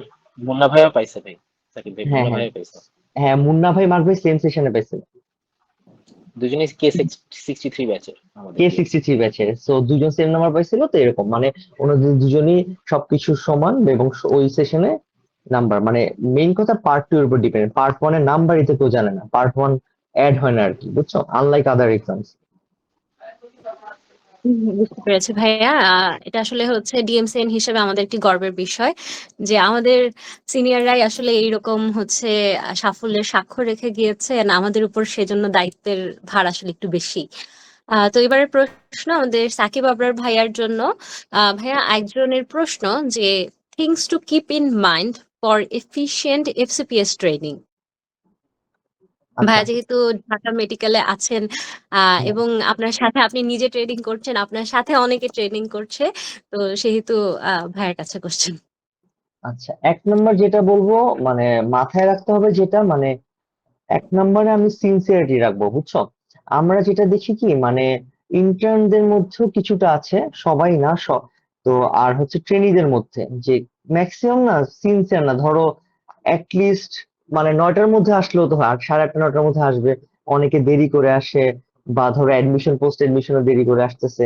মানে পেশেন্ট গুলা যে শুধু পেশেন্ট না, মানে নিজের আপনজন, নিজের রিলেটিভ, এই জিনিসটা মানে এমপ্যাথি শুধু একটা ডেফিনেশন, সংজ্ঞা। মানে এমপ্যাথিটা যে আসলে নিজের ফ্যামিলি মেম্বার হিসেবে ট্রিট করা উচিত। হ্যাঁ, নিজের হইলে কিরকম লাগতো, নিজের বাবা মা হইলে এভাবে যদি কেউ ট্রিট করে আগে আসে, তাহলে আমার কাছে মনে হয় ট্রেনিংটা অনেক বেশি ইফেক্টিভ হবে।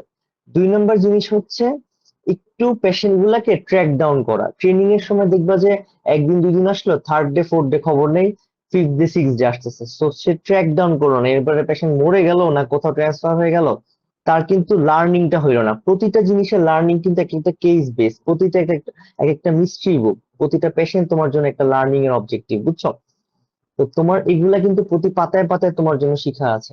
তো তুমি যদি প্রতিটা পেশেন্ট অ্যাটলিস্ট খোঁজ খবর নাও, বা তোমার যে 4টা বেড ফিক্স বা 5 6টা বেড ফিক্স, বা ধরলাম ইন্টার্ন অবস্থায় আমরা তো 2টা করে বেড ফিক্স করে দিই, হ্যাঁ, ওই 2টা পেশেন্টের আদ্য পর্যন্ত জানো, ঠিক আছে একদম। আমি যেটা বলি যে তোমরা ইনভেস্টিগেশন প্রোফাইল অনেক বেশি বানাও, তাহলে দেখবা যে অনেক কিছু সামনে চলে আসতেছে। এটা হইলে হয় কি, রিপিটেশন গুলো কমে যায়।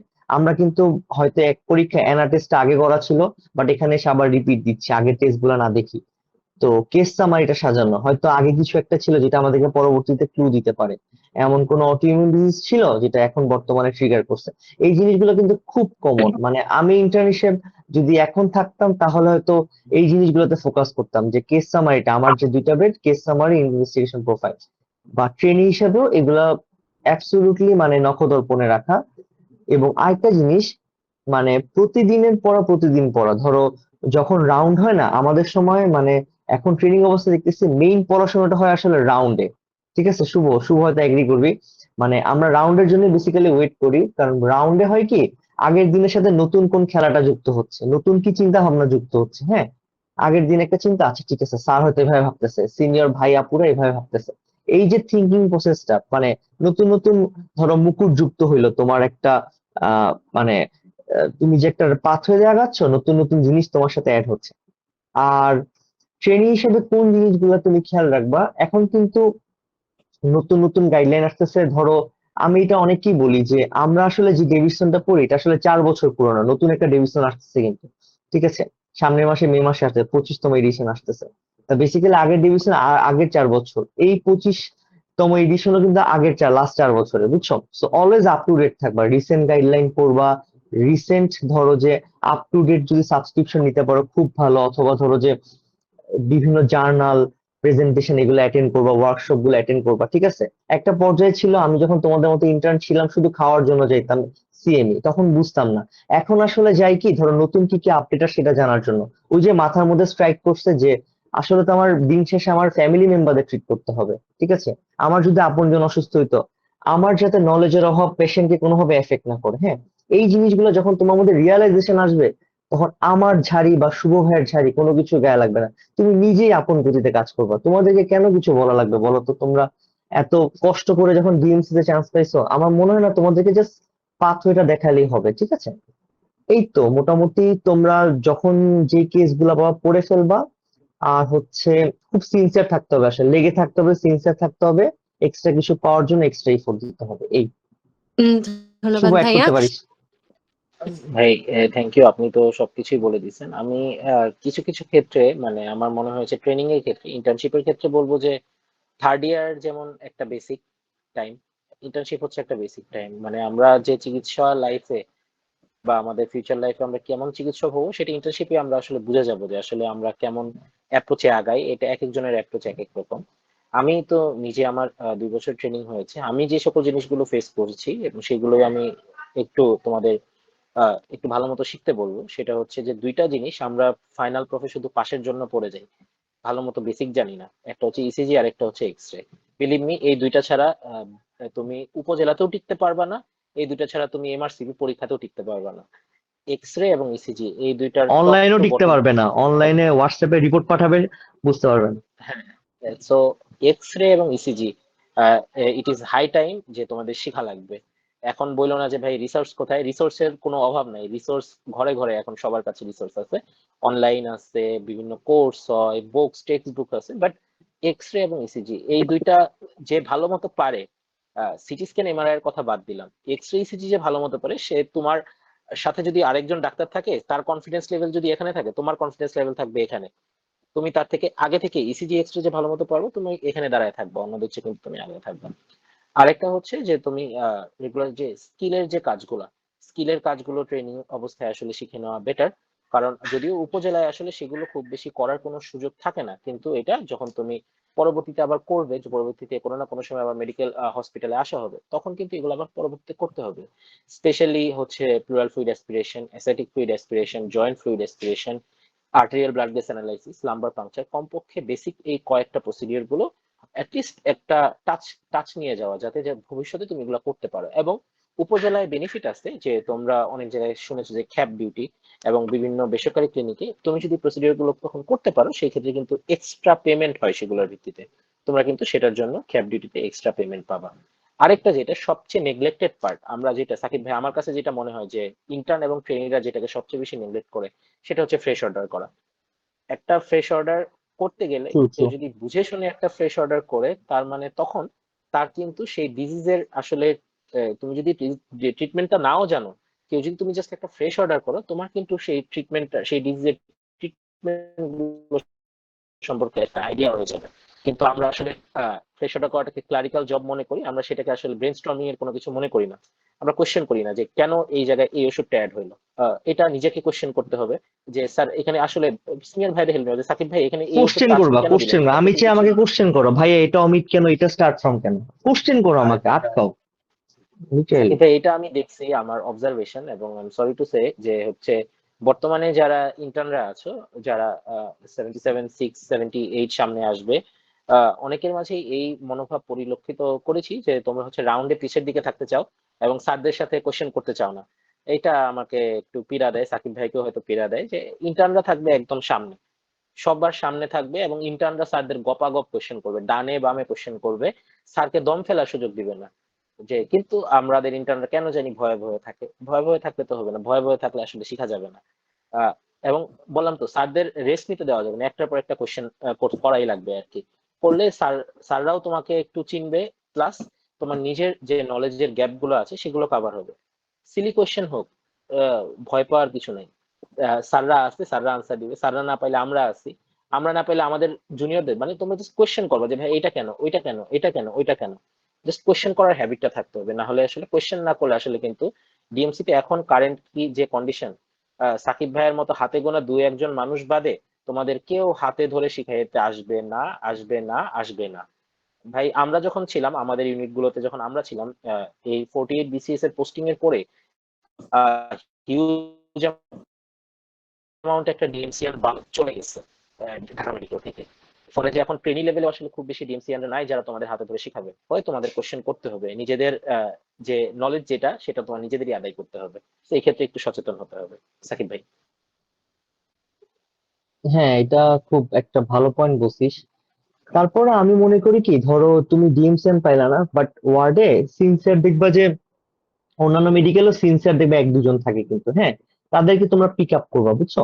মানে তুমি মোটামুটি ধরো মেডিসিনে প্লেসমেন্ট হলে 1-2 সপ্তাহের মধ্যে বুঝে যাবা, ঠিক আছে, কে তোমাকে মোটিভেট করতেছে, কে ডিমোটিভেট করতেছে। ডিমোটিভেশনে মানুষগুলোকে তোমার মানে ইন্টারেকশনে যাওয়া দরকার নেই, ঠিক আছে, হাই হ্যালো সালাম দিবা। বাট যারা মোটিভেট করতেছে, যারা শেখানোর চেষ্টা করছে, তাদের সাথে লেগে থাকে, তাদেরকে কোশ্চেন করো, ঠিক আছে। তোমার কিন্তু আদায় করে নিতে হবে, ঠিক আছে, তোমার এটা তোমার আমার কাছে মনে হয় এটা একটা ফরজ কাজের মতো, যে তোমরা ইন্টার্ন অবস্থায় সবকিছু আদায় করে নিবা, এটা তোমাদের অধিকার, এবং একই সাথে অবশ্য কর্তব্য, ফরজ কাজ। এটা তো অবশ্যই মানে আমার কাছে আসো বা অন্য যে কারো কাছে আসো, কোনো সমস্যা নাই, বাট নিজের কনফিউশন গুলো ক্লিয়ার করে নিবা। ধন্যবাদ ভাইয়া। আমরাও আসলে এরকম শিখতে চাই, কিন্তু হচ্ছে ওয়ার্ডে এরকম সাকিব ভাইয়া কিংবা শুভ ভাইয়ার মতো মানুষের আসলে বড়ই অভাব। কিন্তু তারপরে যারা আছে এর মধ্যে এফোর্ট দিয়ে আমাদেরকে শিখে নিতে হবে। তারপরেও কিছু গ্যাপ থেকে যায়, যেটার হয়তো যেটার প্রকাশ হয়, বহিঃপ্রকাশ হয় যখন আমরা হচ্ছে পেরিফেরিতে যাই, বাইরে যাই, আম, একা পেশেন্ট ম্যানেজ করতে হয়, ঠিক তখনটায় হচ্ছে আমাদের গ্যাপ গুলা ধরা পড়ে। তো সেরকমই একটি প্রশ্ন নিয়ে যাব আমাদের শুভ ভাইয়ার কাছে। ভাইয়া ঢাকা মেডিকেলে মেডিসিন এফসিপিএস ট্রেনিং করেছেন এবং এখন উপজেলায় গিয়েছেন। তো ভাইয়ার কাছে হচ্ছে একজনের একটি কোশ্চেন রাখবো, যে must to know management for GP practice, তো মেইনলি জিপি প্র্যাকটিসের জন্য আসলে কি কি জানতে হবে, কি কি হচ্ছে আলাদা করে শিখতে হবে ভাইয়া? জিপি প্র্যাকটিসের জন্য যেটা আমি বলতে চাচ্ছিলাম, আমি একটু মনে হয় শুরুর দিকে বলেছিও যে দুইটা সাবজেক্টের ব্যাপারে আমাদের ডিএমসি তে আসলে এক্সপোজার খুবই কম, পেডিয়াট্রিক্স, ডার্মাটোলজি। এই দুইটা ছাড়া জিপি প্র্যাকটিস সম্ভব না, একদমই সম্ভব না। সো পেডিয়াট্রিক্স এর ভালো ম্যানেজমেন্ট জানা লাগবে, যে কোন সিরাপ কত চামচ করে দিব, দিনে কয়বার দিব, কোন সিরাপ দিতে হয় 8 কেজিতে 1 চামচ, কোন সিরাপ দিতে হয় 10 কেজিতে 1 চামচ, কোন সিরাপ দিতে হয় 10 কেজিতে আধা চামচ। এটা আসলে তোমার জানতে হবে। এটা তুমি আসলে ডিএমসির পেডিয়াট্রিক্সে আসলে আমাদের ওরকম এক্সপোজারই হয় না। আসলে জিপি প্র্যাকটিসে, পেডিয়াট্রিক্সে জিপি প্র্যাকটিসে ইনজেক্টেবল ড্রাগ দেওয়া হয় না বলতে গেলে দুই একটা ড্রাগ, হয়তো কখনো বমি বেশি হলে এমিস্ট্যাট অথবা সেপ্ট্রাএক্সন। এর বাইরে আসলে খুব বেশি ইনজেক্টেবল পেডিয়াট্রিক্স ড্রাগের কোনো ইউজ নাই। সো পেডিয়াট্রিক ম্যানেজমেন্ট অবশ্যই শিখতে হবে। এবং জিপি প্র্যাকটিসে আমার কাছে পার্সোনালি মনে হয়েছে নিয়ারলি 50% পেশেন্ট আর পেডিয়াট্রিক পেশেন্ট, খুবই বেশি, অনেক বেশি পেডিয়াট্রিক পেশেন্ট, এবং বাচ্চাদের নিয়ে মারা খুব সচেতন। 2 নাম্বার হচ্ছে ডার্মাটোলজি। ডার্মাটোলজি অ্যাটলিস্ট কেউ যদি কিছুও না জানে, তুমি জাস্ট টিনিয়া আর স্ক্যাবিস এই দুইটা যদি প্রপার ম্যানেজমেন্ট জানো, ডার্মাটোলজির 70-75% কেস তুমি ট্রিট করে ফেলতে আরো পারবে আরো এই বেশি, দুইটাই নিয়ে। মানে মহামারী, জাস্ট উপজেলায় মহামারী। হ্যাঁ ভাই, এই যে আজকে আমার ইভিনিং ডিউটি ছিল, আজকেও এক পেশেন্ট পাইছি, সে হচ্ছে টিনিয়া দেখেই বোঝা যাচ্ছে, সে ফার্মেসি থেকে কিনে ডার্মাসল লাগাইছে ভাই। আর তার খুব তো কমন, হয়ে গেছে, ডার্মাসল লাগায় তো স্টেরয়েড ক্রিম লাগায় এটা বা খুব হার্বাল ইউজ খুবই করে, কমন। হার্বালের মধ্যে স্টেরয়েড থাকে, বুঝছো?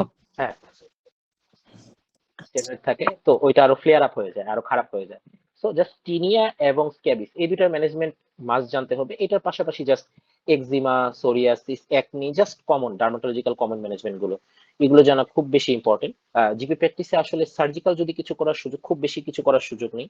দুই একটা স্টিচ দেওয়া, আমরা আসলে অনেক যারা সার্জারিতে কাজ করি, ইমার্জেন্সিতে কাজ করি, আমরা অনেক ধরনের স্টিচ আয়ত্ত করি, কিন্তু আসলে জটিল কোনো স্টিচ তুমি আসলে জিপি সেটিং এ দিতে পারবা না, দেওয়া উচিতও না। যে তুমি জানো, তুমি কিভাবে জানো তুমি টেন্ডন রিপেয়ার করতে হয়, কিন্তু তুমি কি আসলে জিপি প্র্যাকটিসে তুমি টেন্ডন রিপেয়ার করবা কিনা, সেটা আসলে সম্ভব হয়ে ওঠে না। 2 নাম্বার আরেকটা বলবো যে গাইনিকোলজিক্যাল প্র্যাকটিস। গাইনিকোলজিক্যাল আমাদের শুধু আমরা ইয়েতে থাকি, ইনডোরে পড়ে থাকি, পোস্ট অপ, লেবার রুম, সিএস রুম, মানে আজেরা কাজ করি সেখানে, যেটা আসলে 1 মাসের বেশি আসলে কিছু শেখার নাই এখন বেশি। তো সেক্ষেত্রে গাইনি ওপিডিটা আমাদের প্লেসমেন্ট থাকে ইন্টার্নশিপে খুবই কম, মাত্র 1 সপ্তাহ। সেখান থেকে আসলে কিন্তু এবং আমার কাছে, আমরা যখন ছিলাম, এখন আমি জানি না, আমাদের কাছে ওই সময়টাতে গাইনি ওপিডি ছিল সবচেয়ে, মানে একটা বৈরী আবহাওয়া ছিল সেই জায়গায়। সেখানে ইন্টার্নস ওয়ার নট ওয়েলকাম, এমনকি আমাদের চেয়ে ওই জায়গায় তিনটা রুমই বৈরী ছিল রে নার্সদের, ভাই, আমাদের সময় তিনটা রুম ছিল, তিনটা রুমই এই 3টা রুমই আমাদেরও ছিল, আমাদের খেদাই কিছু দিত। শেখাইতো না। হ্যাঁ। সো কিন্তু গাইনোকোলজিক্যাল ম্যানেজমেন্ট কিন্তু তোমার জানতে হবে, স্পেশালি যারা ফিমেল আছো জানতেই হবে, ফরজ। তো ওই ক্ষেত্রে একটা আমাদের মজা করে এক সিনিয়র ভাই বলছিল যে গাইনির ম্যানেজমেন্ট আসলে খুবই সহজ। প্রেগনেন্ট হলে তুমি ফ্যামিলি প্ল্যানিং এ পাঠিয়ে দিবা, বা ইয়েতে পাঠিয়ে দিবা, মানে এএনসি পিএনসি তে পাঠিয়ে দিবা। যদি ধরো যে মেনস্ট্রুয়েশন হচ্ছে না, সেই ক্ষেত্রে এমন ওষুধ দিবা যাতে মেনস্ট্রুয়েশন হয়। আর যদি বেশি মেনস্ট্রুয়েশন হয়, এমন ওষুধ দিবা যাতে মেনস্ট্রুয়েশন বন্ধ করা যায়। গাইনি ম্যানেজমেন্ট কিন্তু আসলে খুব বেশি জটিল কিছু না, কিন্তু এটা কেউ যদি চোখ কান খোলা রেখে গাইনিটা আসলে শেখানোর মানুষের অভাব রয়েছে। আহ, কেউ আসলে শেখাইতে চায় না। নাহলে গাইনি ওপিডি ম্যানেজমেন্ট ভালো মতো গেলে 2 থেকে 3 দিনে ডিএমসি আউটডোরে শেখা সম্ভব। 2 থেকে 3 দিনে সম্ভব, কিন্তু তোমার যদি মনে হয় যে আসলে পসিবল হচ্ছে না, সেক্ষেত্রে গাইনিটাও বাইরে থেকে শিখে নেওয়া লাগবে। সো পেডিয়াট্রিক্স, ডার্মাটোলজি, গাইনেকোলজি, এই তিনটা হচ্ছে মেইন কোর কনসেপ্ট নেওয়া লাগবে, যে এইগুলো আমার ম্যানেজ করা লাগবে। আর এর বাইরে হচ্ছে বাকিগুলো হচ্ছে মেডিসিনের ম্যানেজমেন্ট। মেডিসিনের ম্যানেজমেন্ট গুলোতে আমার মনে হয় না যে এখানে যারা আছো তোমরা কেউ কোনো জায়গায় আটকাবা, যে ঠান্ডা কাশির ম্যানেজমেন্ট দেওয়া, জ্বরের ম্যানেজমেন্ট দেওয়া, কোন ক্ষেত্রে আমার রেফার করা লাগবে, এগুলো তোমরা ভালোই জানো। এবং কিছু কিছু ক্ষেত্রে তোমরা এগুলোতে বেশ ভালো মতো এগুলো ডিল করতে পারবা, ম্যানেজ করতে পারবা। সো আমি অবশ্যই বলবো যে পেডিয়াট্রিক্সটাতে ফোকাস করতে, গাইনিটাতে ফোকাস করতে, ডার্মাটোলজিতে ফোকাস করতে। এই 3টা ক্ষেত্রে যে ভালো পারবে, তার জিপি প্র্যাকটিস ভালো হবে। সাকিব ভাই। আচ্ছা, আমি একটু অ্যাড করে, শুভ অনেক সুন্দর করে বলছিস। আমার ক্ষেত্রে জিপি প্র্যাকটিসের মানে একটা স্কিল কাজে দিছিল। মানে ধরো জুলাই আন্দোলনের সময় ছিলাম তো, ধরো সার্জারি, আমরা হচ্ছে আউটডোরও যেতাম, টুকটাক কেস পাইতাম। হ্যাঁ, একটা পেশেন্ট ছিল ধরো বুলেট রিমুভিং সার্জারি, ওটাই পরবর্তীতে পিলেট রিমুভিং সার্জারি তে কাজে লাগছিল। ওই সময় যেটা দেখছিলাম করছিলাম দাদুকে সাথে নিয়ে, কাজে লাগছিল। মানে কোনো কিছু আসলে ফেল না না। বা আমাদের ম্যাস ক্যাজুয়ালিটি 20 জন হচ্ছে অ্যাক্সিডেন্ট করছিল, তখন আমাদেরও হাত লাগাইতে হয়েছিল। নর্মালি এগুলা স্যাকমো দেখে বা হচ্ছে ওয়ার্ড বয়, ওরা অনেক প্রো থাকে ইউজুয়ালি, ওরাই সেলাই টেলাই কাজ করে। আমি তখন হাত লাগাই একটা মডিফাইড কেসলার মেথডে হচ্ছে tendon repair, at least tendon repair করছিলাম। মানে এই স্কিলটা তখন কাজে লাগছিল। আবার একবার কনসালটেন্ট আসে না, ইমার্জেন্সি সিএস, ওটিএস, এক গাইনি আপুর সাথে ওটিএসএস করছিলাম। মানে সবকিছুই তুমি ধরো মানে মোটামুটি কাজ চালানোর মতো শিখে নাও। আর জিপির জন্য আমি বলবো যে শুভ যেগুলো বলছে ওগুলাতে অ্যাবসলুট ফোকাস করো। ইভেন আমি চেম্বারে, বুঝছো, উপজেলা থাকলে তো 5-6 দিনই চেম্বার করছি। ওইখানে অ্যাক্সেস ড্রেনেজ, হ্যাঁ, তারপরে sebaceous cyst drainage, incision and drainage, এগুলা কিন্তু তোমরা সার্জারি আউটডোরে গেলে এগুলো শিখতে পারবে। এগুলো একটু শিখে রাখো, এগুলো কিন্তু কাজে লাগে। বাট এবং তুমি এটা ক্ষেত্র বিশেষে 1500, 2000 থেকে 3000 টাকা পর্যন্ত নিতে পারবা। আমি উপজেলায় 2টা সার্কামসিশন করছিলাম শুধু, ঠিক আছে, 3500 টাকা করে হয়েছিলাম। মানে আমি বললাম মানে সুযোগ আছে আগে, তুই ফমিনিক্সের চাইলে করতে পারিস। 3500 টাকা তো ফমিনিক্স আমি আমি নিছিলাম, 2000 টাকা আমি টিমমেটকে দিছি, যেভাবে ভাগ করে দিয়ে এরকম আর কি। মানে উপজেলায় কিন্তু বিভিন্ন টাইপের, মানে আমি ধরো মেডিসিনের লোক, বাট ওই যে ইন্টার্নশিপ এত সিরিয়াসলি করছিলাম, সার্জারি খুব সিরিয়াসলি করছিলাম, বুঝছো। তো এই স্কিল গুলো আমাকে কোনো ভাবে সলভেন্ট হতে সাহায্য করতে বলতে পারো। তো কোনো হুম। স্কিলই ফেললা সার্জারি না। ইন্টার্নশিপ থাকা অবস্থায় সার্জারি ওপিডি কিন্তু আসলে একটা খনি, কিন্তু এই খনির সন্ধান ওপিডি তে সবাই কেউ দেয় যায় না না। কেন রে ভাই? শুভ ভাই বলতো, ইন্টারনাল ওপিডি তে ভাই যায় না কেন? এটা ভাই এটাতে আমার মনে হয় ট্রেনিদের কিছু ইয়ে আছে। আমি যখন ইন্টার্ন ছিলাম সার্জারিতে, তখন আমি জানতাম না যে সার্জারি ওপিডি বলে একটা জিনিস আছে। তো না, এইটা আমি অ্যাডমিশনের আগের দিনই তো সার্জারি ওপিডিটা থাকে। আমাদের সোমবার অ্যাডমিশন ছিল, AC3 তে ছিলাম। রবিবার দিন হচ্ছে এটাই আউটডোর ছিল। আমাদের কেউ বলে নাই রবিবার ভাই তখন। সারাদিন তো থাকতাম আমরা ইন্টারনা, এত মজা পাইছি কাজ করে। দাদুরে নিয়ে একটা কেস নামাইতাম, 2টা না 4টা টেবিল আছে, মানে দুইটা দুইটা টেবিল একবারে যে উঠে ফেলাইতাম। হ্যাঁ, তোমরা যারা আসো ইন্টার্ন আসো, ভাই দাদুরা কিন্তু অনেক এক্সপার্ট। সো তোমার আসলে কাউকেও লাগবে না, কোনো ট্রেনি শিখবা, ভাই মানে কাউকেই আমার লাগবে না। কথা হচ্ছে তুমি দাদুদের ঢাকায় ডাক্তার গেলে দেখা দরকার নাই, ওই দাদু বাট তোমাকে কাজ শিখিয়ে দেবে। শিখাবে, কাজ কাজ শিখো, সবার থেকে স্কিল শিখবা, ঠিক আছে। ভাইয়া জাস্ট এই ক্ষেত্রে বেসিক আমি একটু বেসিক কিছু গুলো। যুক্ত করতে চাই, যে হোস্ট হিসেবে কথা না, জাস্ট এই প্র্যাকটিক্যাল ভুক্তভোগী হিসেবে কথা। যে আমি থার্ড ইয়ার থেকে ক্যাজুয়ালিটি বলেন এইসব জায়গায় হচ্ছে সার্জিক্যাল বিষয় আমার একটু বেশি আগ্রহ। তো আমি নিজে গিয়েছি, দাদুদের হাত ধরে আমি নিজে অনেক কিছু শিখেছি। কিন্তু এই বর্তমানে ইন্টার্নশিপে এসে ডিএমসি এতটা হচ্ছে আম, মানে মানুষ দিয়ে ভারগ্রস্ত হয়ে গিয়েছে যে আমার এখন মনে হয় আমি ক্যাজুয়ালিটি বা ওপিডিতে দাদুদের কাছে যে যদি শিখতে চাই, তাহলে দাদুদের কাছেও মনে হয় আমি ওই রেসপন্সটা আমি যখন থার্ড ইয়ার ফোর্থ ইয়ার থাকতে যেরকম পেতাম, এখন দাদুরাও মনে হয় এক্সস্টেড যে এত মানুষ কেন। আমি যেটা মেনটেন করি কি, সবার আগে ঢাকা মেডিকেলে কাজ করবে, ঢাকা মেডিকেলে ইন্টার্ন। এটা অন্যান্য মেডিকেলের ক্ষেত্রে কিন্তু প্রযোজ্য, যে যার ইন্টার্ন আগে কাজ করবে। তুমি যখন কাজ করে করে এক্সস্টেড হবে, আমি বললাম না, আমি 12টা হচ্ছে তোমার অ্যাসেটিক ফ্লুইড ট্যাপ করে তারপরে এক্সস্টেড হয়ে গেছে, আর ভালো লাগতেছে না, পারি মানুষকে হেল্প করতাম, ঠিক আছে, এই তোমরা করো তোমরা করো, হ্যাঁ। মানে এরকম তুমি যখন নিজে এক্সস্টেড হবে তখন কাজ ছাড়বা। আমার কাছে মনে হয় তোমরা করতে থাকবা। আর এখানে রেসিডেন্ট ট্রেনিরা খুব বেশি ঝামেলা হইলে তোমরা সেক্ষেত্রে ধরো আমাদের মতো গভর্নমেন্ট লেভেলে যারা আছে তাদের হেল্প নিতে পারো, বাট অলওয়েজ ইন্টার্ন আগে প্রায়োরিটি পাবে। এটা কিন্তু সবসময়, এটা ইউনিভার্সাল, এটার ব্যর্থ হওয়ার কথা না, এটা কোনোভাবেই হওয়া উচিত না, ঠিক আছে। তাহলে হচ্ছে তোমরা ইন্টার্ন সুযোগ তোমরা পাবে। যারা ইন্টার্ন হচ্ছে তোমরা আসলে যে মেন্টালিটি নিয়ে থাকো যে আমরা হচ্ছে সবচেয়ে ছোট, কিন্তু আমাদের দিয়ে কিছু হবে না, বাট তোমরা যে এই হসপিটালের বস এটা তোমরা বুঝো না। এইটা কয়েকদিন হ্যাঁ, আগে যে মানে অধিকার নিয়ে কাজ করতে তোমরা হবে, হসপিটালের এক্স্যাক্ট। বস, তোমরা অর্গানাইজড একটা প্ল্যাটফর্ম, তোমাদের একটা নির্দিষ্ট অর্গানাইজেশন আছে, তোমরা সেখান থেকে মুভ করতে পারো। তোমরা হসপিটালের সবচেয়ে জুনিয়র মোস্ট, তোমাদের গায়ে কোনো রেসপন্সিবিলিটি নাই, তোমরা কাজ শিখবা। বাট এই শেখার ম্যাটারে তোমরা ঝাঁপায় পড়বা, তার পরবর্তীতে দেখা যাবে যখন দেখবে তুমি কাজ করতেছো, স্পেস দেবে না হ্যাঁ, সে তার বাপ দাদা সেটাই। এসে স্পেস দিয়ে আর দিবে, আরেকটা ঠিক আছে। জিনিস কি শুভ, আমি একটু বলি, তুমি যখন একটা কাজ করবে না, একটা কাজ কিন্তু আরেকটা কাজের পাথওয়েকে আনলক করে, এটা মাথায় রাখবা। আর তুমি যখন দেখতে থাকবা, শুধু দেখতেই থাকবা। আমি এই জন্য আমার ইন্টার্নকে বলি, আরে বেটা তুই কর, ঠিক আছে, আমি আছি অ্যাসিস্ট কর। আমার ইন্টার্নরা যেটা বলে, ফার্স্ট একটু দেখি, প্রথমটা একটু একটা দুইটা দেখি, 3-4টা দেখি, হয় না আসলে, ঠিক আছে। তুমি প্রথমটাতেই অ্যাসাইটিভলি ট্র্যাপ করবা, ঠিক আছে। মানে করতে করতে শিখবা। তোমরা তো জেড প্যাটার্নটা বুঝো, বা ধরো যে প্লুরাল ডিফিউশনে তোমাকে দিক নির্দেশনা দেখে দেবে, প্রথমটাই করার চেষ্টা করবা, বুঝছো। কারণ ধরো যে একটা পর্যায়ে এরকম মাঝে মাঝে ডট যায়, খরা যায়, কেস কিন্তু ওরকম প্রসিডিউর পাওয়া যায় না। এই জন্য আমি যেটা করতাম, আগে করতে করতে করতেই করা, মানে গাইতে গাইতে গায়নের মতো। কাজ ছাড়বা না, নিজে করবা, ঠিক আছে। ট্রেনিং করার আগে তোমরা আগে করবা, এই জিনিসটা মানে নিজে থেকে আদায় করে নিতে হবে, হ্যাঁ। আমার এখানে ধরো আমি আমি তো একটা এক্ষেত্রে ব্যারিয়ার তৈরি করে রাখছি, কিন্তু অন্যান্য জায়গায় তোমরা ধরো এরকম সাপোর্ট বা ছাতা না পাইলেও তোমরা নিজে থেকে আদায় করে নিবে, এটা তোমাদের অধিকার, বুঝছো না। যে কারণে ঢাকা মেডিকেলকে এক নাম্বার মেডিকেল চয়েস দিছো, নাহলে চয়েস দেওয়ার কোনো ইম্পর্টেন্স নেই, ভাই ক্লাসেস এই আর ক্ষেত্রে অল দা আমি সেম। ওদের একটা সলিউশন দিতে পারি ভাই। এই ক্ষেত্রে বল। একটা সলিউশন দিতে পারি আমি ওদের, যারা মেডিসিনে আছো তাদের জন্য আর কি। সার্জারি আসলে আমার ওরকম এক্সপিরিয়েন্স নেই। মেডিসিনে যারা আছো তোমরা অ্যাডমিশনের দিন বিকালে বা রাতের দিকে দেখবা কিন্তু আসলে ট্রেনিরা খুব বেশি থাকে না, খুব অল্প সংখ্যক ট্রেনি থাকে। ধরো তুমি গিয়ে দেখে নিবা যে আসলে তোমার ইউনিটে কি কি কেস আছে এবং এদের মধ্যে কোনগুলো আসলে প্রসিডিওর করার মতো। হ্যাঁ তো হ্যাঁ পরের হ্যাঁ, দিন এক্স্যাক্টলি। সকালে গিয়ে তুমি তোমার আইএমও বা করসপন্ডিং সিএ যাকে যে ডিউটিতে থাকবে তাকে বলবা যে ভাই আজকে এই পেশেন্টের প্লুরাল ফ্লুইড অ্যাসপিরেশন আছে, ভাই এটা আমি করি। ভাই আজকে এই পেশেন্টের অ্যাসেটিক ফ্লুইড অ্যাসপিরেশন আছে, ভাই এটা আমি করি। তুমি যখন তাদের অ্যাপ্রোচ করে বলে দিবা তখন কেউ যদি করতেও যায় তখন বলবে না না না এটা তো সে বলে রাখছে, ইন্টার্ন বলে রাখছে, আজকে সে করুক। হ্যাঁ হ্যাঁ এইটা হ্যাঁ কিন্তু হ্যাঁ, তোমাদের জন্য একটা প্লাস পয়েন্ট হবে, এটা তোমার তুমি একটা কেসগুলো আইডেন্টিফাই পারমিসিভ করবে তুমি অ্যাকশন হয়ে ডিরেক্ট যাবে, রিপোর্ট বুঝছো, করবে। পেয়ে যাবা। এটা একটা ভালো। এই ক্ষেত্রে আর তুমি এই নিজের কাজটা আগ্রহ করতে দেখাইলে পারো। আশা করি কোনো সমস্যা হবে না, সবসময় তুমি আগে থেকে বলে রাখবে এটা করতে চাই করতে চাই। আরেকটা জিনিস বলি শুভ, এখন থেকে না ভাই প্রেজেন্টেশনের প্র্যাকটিসটা করা উচিত। আমার প্রথম exposure I was always a shy guy, লুকায় থাকতাম, চিপায় চুপায় থাকতাম, যে আমি ভালো রেজাল্ট করলে তো সবাই দেখবেই, হ্যাঁ, এরকম একটা অ্যাটিটিউড ছিল আমার। পরে ইন্টার্নশিপের সময় হুট করে একটা প্রেজেন্টেশন ধরাই দিল, প্রেজেন্টেশন ধরাইতে গিয়ে আমি রিচির মতো কখনোই ভালো একটা প্রেজেন্টার ছিলাম না, ঠিক আছে, বাট করতে গিয়ে করতে করতে আসলে এক্সপোজারটুকু হয়েছে। হঠাৎ করে একটা জার্নাল প্রেজেন্টেশন ধরাই দিচ্ছে ওই বয়সে। ইন্টার্ন অবস্থায় আমি জার্নাল প্রেজেন্ট করছি, গ্র্যান্ড রাউন্ড প্রেজেন্ট করছিলাম, বুঝছো, অনলাইনে করছিলাম। ওইটা একটা হিউজ কনফিডেন্স দিচ্ছে। এরপরে উপজেলায় গেলাম, উপজেলায় গেলে আল্লাহর হস্তে যে কোনো দিবসে, টিবি দিবস, মানসিক স্বাস্থ্য দিবস, দিবসের অভাব নেই, কুষ্ঠ দিবস, হুট করে তোমাকে বলবে এখন ডাক্তার রিচি 2 মিনিট বক্তব্য দাও, এরকম হুট করে কিন্তু এক্সটেম্পোর স্পিচ দিতে হবে। এই প্র্যাকটিসটা ইন্টার্নশিপ থেকে করে যাও, ঠিক আছে।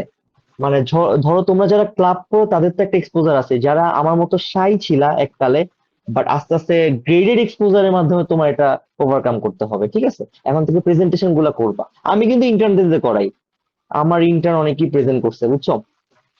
আহ উম, এই ধন্যবাদ ভাইয়া। সুযোগটুকু দিই আর কি। এই আহ, ক্ষেত্রে আমি সাকিব ভাই একটু অ্যাড করতে চাই যে আসলে তোমাদের যত কমিউনিকেশন স্কিল বেটার হবে, এটা সবচেয়ে বেশি তুমি পেশেন্টদের সাথে যখন কমিউনিকেট করবা, পেশেন্টদের সবচেয়ে ইম্পর্টেন্ট হচ্ছে তোমার পেশেন্টদের সাথে কমিউনিকেশন। আহ, আমি সাকিব ভাইকে পার্সোনালি দেখছি যে সাকিব ভাইয়ের জন্য পেশেন্টরা ফিদা, সাকিব ভাইকে খোঁজে পার্সোনালি। আমার কিছু ব্যাচমেট ছিল, তোমরা চিনো, আবরার, হাসান, তাদেরকেও পেশেন্টরা খুঁজতো যে ওই স্যারটা কোথায়, ওই স্যার তো আমার কথা মনোযোগ দিয়ে শুনে, বা ওই স্যার আমার কথা টাইম দিয়ে শুনে, এই ম্যাডামটা কোথায়, এই ম্যাডামটা তো আজকে আসে নাই, এই ম্যাডামটা কি আজকে ছুটিতে, এই ম্যাডাম কিন্তু আমার কথা মনোযোগ দিয়ে শুনে। এইটা কিন্তু আসলে অনেক বড় পাওয়া। এইটা শুভকেও কিন্তু আসলে খুঁজে, তুমি শুভ যদি, নিজের প্রশংসা করতেছে না নিজে। ভাই না না না ভাই আমি বলবো না ভাই। তো হচ্ছে আসলে কিন্তু এই পেশেন্টটা কিন্তু খোঁজে ভাই, এটা ফ্যাক্ট। এবং তোমরা যদি ওরকম ডেডিকেশন দিয়ে কাজ করো, দেখবা যে হ্যাঁ, আহ, রোগীরা তোমার প্রতি স্যাটিসফাইড।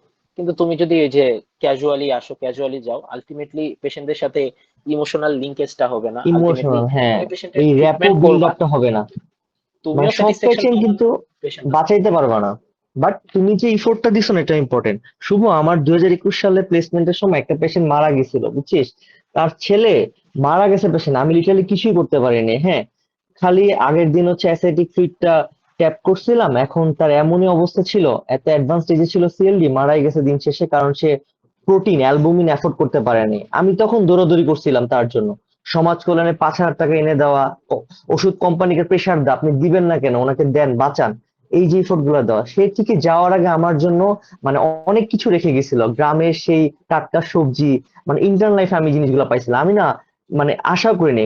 তার বাবা মারা গেছে লিটারালি, পরের দিন এসে আমাকে দিয়ে গেছে, স্যার আপনি আমার জন্য অনেক কিছু করছিলেন, থ্যাংক ইউ। মানে এই অ্যাপ্রিসিয়েশন হুট করে পেয়ে যাবো না, তখন ভাল লাগবে। এবং এটা পদে পদে পাবা, আমি শিওর শুভ অনেক কিছু পাইছে। আর উপজেলায় তো এখন পরিবেশ, উপজেলায় তো তোমাকে মাথায় তুলে নাচবে লিটারালি, তখন তোমার ভাল লাগবে। নেগেটিভ নিউজ গুলার মধ্যে ধরো অনেক কিছু করতেছে, সে বেয়াদবি করলো, খারাপ কিছু করলো, এগুলো আসলে মব জাস্টিস গুলো ম্যানেজমেন্ট, মানে তুমি দেখবা যে একটা পর্যায়ে তুমি যখন পেশেন্টকে ভালো করতেছো না, ওগুলাকে ওভার ট্রাম্প করে ফেলবে, বুঝছো, তখন দেখবা যে না, মানে ভালো লাগার স্মৃতিগুলো বেশি বেশি বাড়বে। ভাই তোমার দিক এই থেকে ক্ষেত্রে শুরু আমি, হোক না ভালো লাগাটা, জি এই ভাই আর কি। এই ক্ষেত্রে আমি অ্যাড করতে চাই ভাই যে আসলে এই ক্ষেত্রে যদি তুমি কর্ডিয়াল হও, তুমি যদি পেশেন্টের জন্য কাজ করো, তুমি যে আমরা যে শুনি যে আসলে পেশেন্ট পার্টির হাতে মাইর খাইছে, এটা তুমি যদি কর্ডিয়াল হও, তুমি যদি প্রপার র্যাপো রাখো, আমার মনে হয় না যে আসলে এটা এরকম হবে আসলে, বা এটা তুমি অ্যাভয়েড করতে পারবা। আমার ভাই একটা স্পষ্ট মনে আছে, আমি এক্সপিরিয়েন্স শেয়ার করতে যাচ্ছি। আমি ট্রেনিং এর প্রথম 6 মাসের দিকের একটা কাহিনী। তো আমি ডাবল নাইট এডমিশন ভাই, ডিএমসি ডাবল নাইট এডমিশন ভাই কেমন হয় সেটা যারা করছে সবাই জানে। তো একটা 17 বছরের ছেলে আসছে, সে হচ্ছে ফ্রেন্ডদের সাথে অ্যালকোহল ইনটেক খাইছে এবং পেশেন্টের অবস্থা খুবই খারাপ। সাধারণত অ্যালকোহল খাইলে তো কিছু হয় না, হয়তো ওইটার সাথে মেথানল মিশানো ছিল, হয়তো সে জানতো না। ওটা খাইছে এবং পেশেন্ট খুবই খারাপ। এবং ডিএমসি ডাবল এডমিশনে যেটা হয় ভাই, সিট নাই। রাতে 4টা 4:30 বাজে, কোথাও সিট নাই। পেশেন্টটা সিট পাইছে ইয়েতে, সিঁড়িতে আছে। তো পেশেন্টের একদম শকের দিকে যাচ্ছে। তো হচ্ছে ওই পেশেন্টকে মানে পেশেন্টের সাথে আর কেউ নাই, আমি পেশেন্টটাকে কোলে করে তুলে বেডে নিয়ে আসছিলাম। যে আমি নিজে কোলে করে তুলে বেডে নিয়ে আসছিলাম এবং আলটিমেটলি পেশেন্টটা ওই রাতেই এক্সপায়ার করে। বাট পেশেন্টটা 17 বছরের একটা ইয়াং পেশেন্ট ডিএমসি তে মারা গেলে কিন্তু স্টিল কাহিনী হওয়ার সুযোগ থাকে। বাট তারা বলছে যে স্যার আপনি এই পেশেন্টের জন্য আসলে অনেক কিছু করেছেন। কিন্তু এই মেন্টালিটিটা আমাদের রাখতে হবে এবং এই মেন্টালিটির জন্য আমরা যত বেশি ওয়ার্ডে আসব, যত বেশি আমরা ওয়ার্ডে সময় দিব, যত বেশি আমরা পেশেন্টদের সাথে ইন্টারাকশন করব, তত এই স্কিলটা আমাদের ডেভেলপ হবে। মানে এটা আসলে কাজ করে করে শেখা। আর যদি আমি আসলাম, থাকলাম কিছুক্ষণ ওয়ার্ডে, রাউন্ডে থাকলাম, রাউন্ডের পরে আমি চিপা খুঁজলাম যে চলে যাব, এই স্কিলটা তাহলে আর কখনো হবে না। এটা আলটিমেটলি শিখা লাগবে। তখন হচ্ছে পদে পদে ঠেকে ঠেকে শিখা লাগবে। আলটিমেটলি তোমার শিখতেই হবে, ডাক্তারি করতে চাইলে এই স্কিল লাগবে। এবং তখন আসলে ঠেকে ঠেকে শিখা লাগবে। আর না হলে এই স্কিলটা যদি নিজের মাঝে স্পন্টেনিয়াসলি চলে আসলে, এর চেয়ে বড় ব্লেসিং আর কিছু নেই। এটা খুবই মূল্যবান একটা স্কিল। এবং আলটিমেটলি ডাক্তারি হয় কিন্তু আসলে মুখ দিয়েই, হাতের কলম দিয়েও না, তোমার ওষুধেও কিন্তু রোগী ভালো হয় না। অনেক রোগী তোমার মুখের কথায় সুস্থ হয়ে যাবে। সাকিব ভাই। ওইটাই, ধন্যবাদ। হ্যাঁ। আর আরেকটা জিনিস কি রিচে আমি অ্যাড করি, সেটা হচ্ছে আমরা না মানে কখনো ঘড়ি ধরে কাজ করিনি। মানে ধরো যখন আমি ফিল করতাম যে আমি টায়ার্ড এনাফ, তখন হচ্ছে ধরো 4টা 5টা কোনো কোনো দিন চলে গেছে, যে করতাম দুপুরে খাবারের কথা ভুলে গেছিলাম।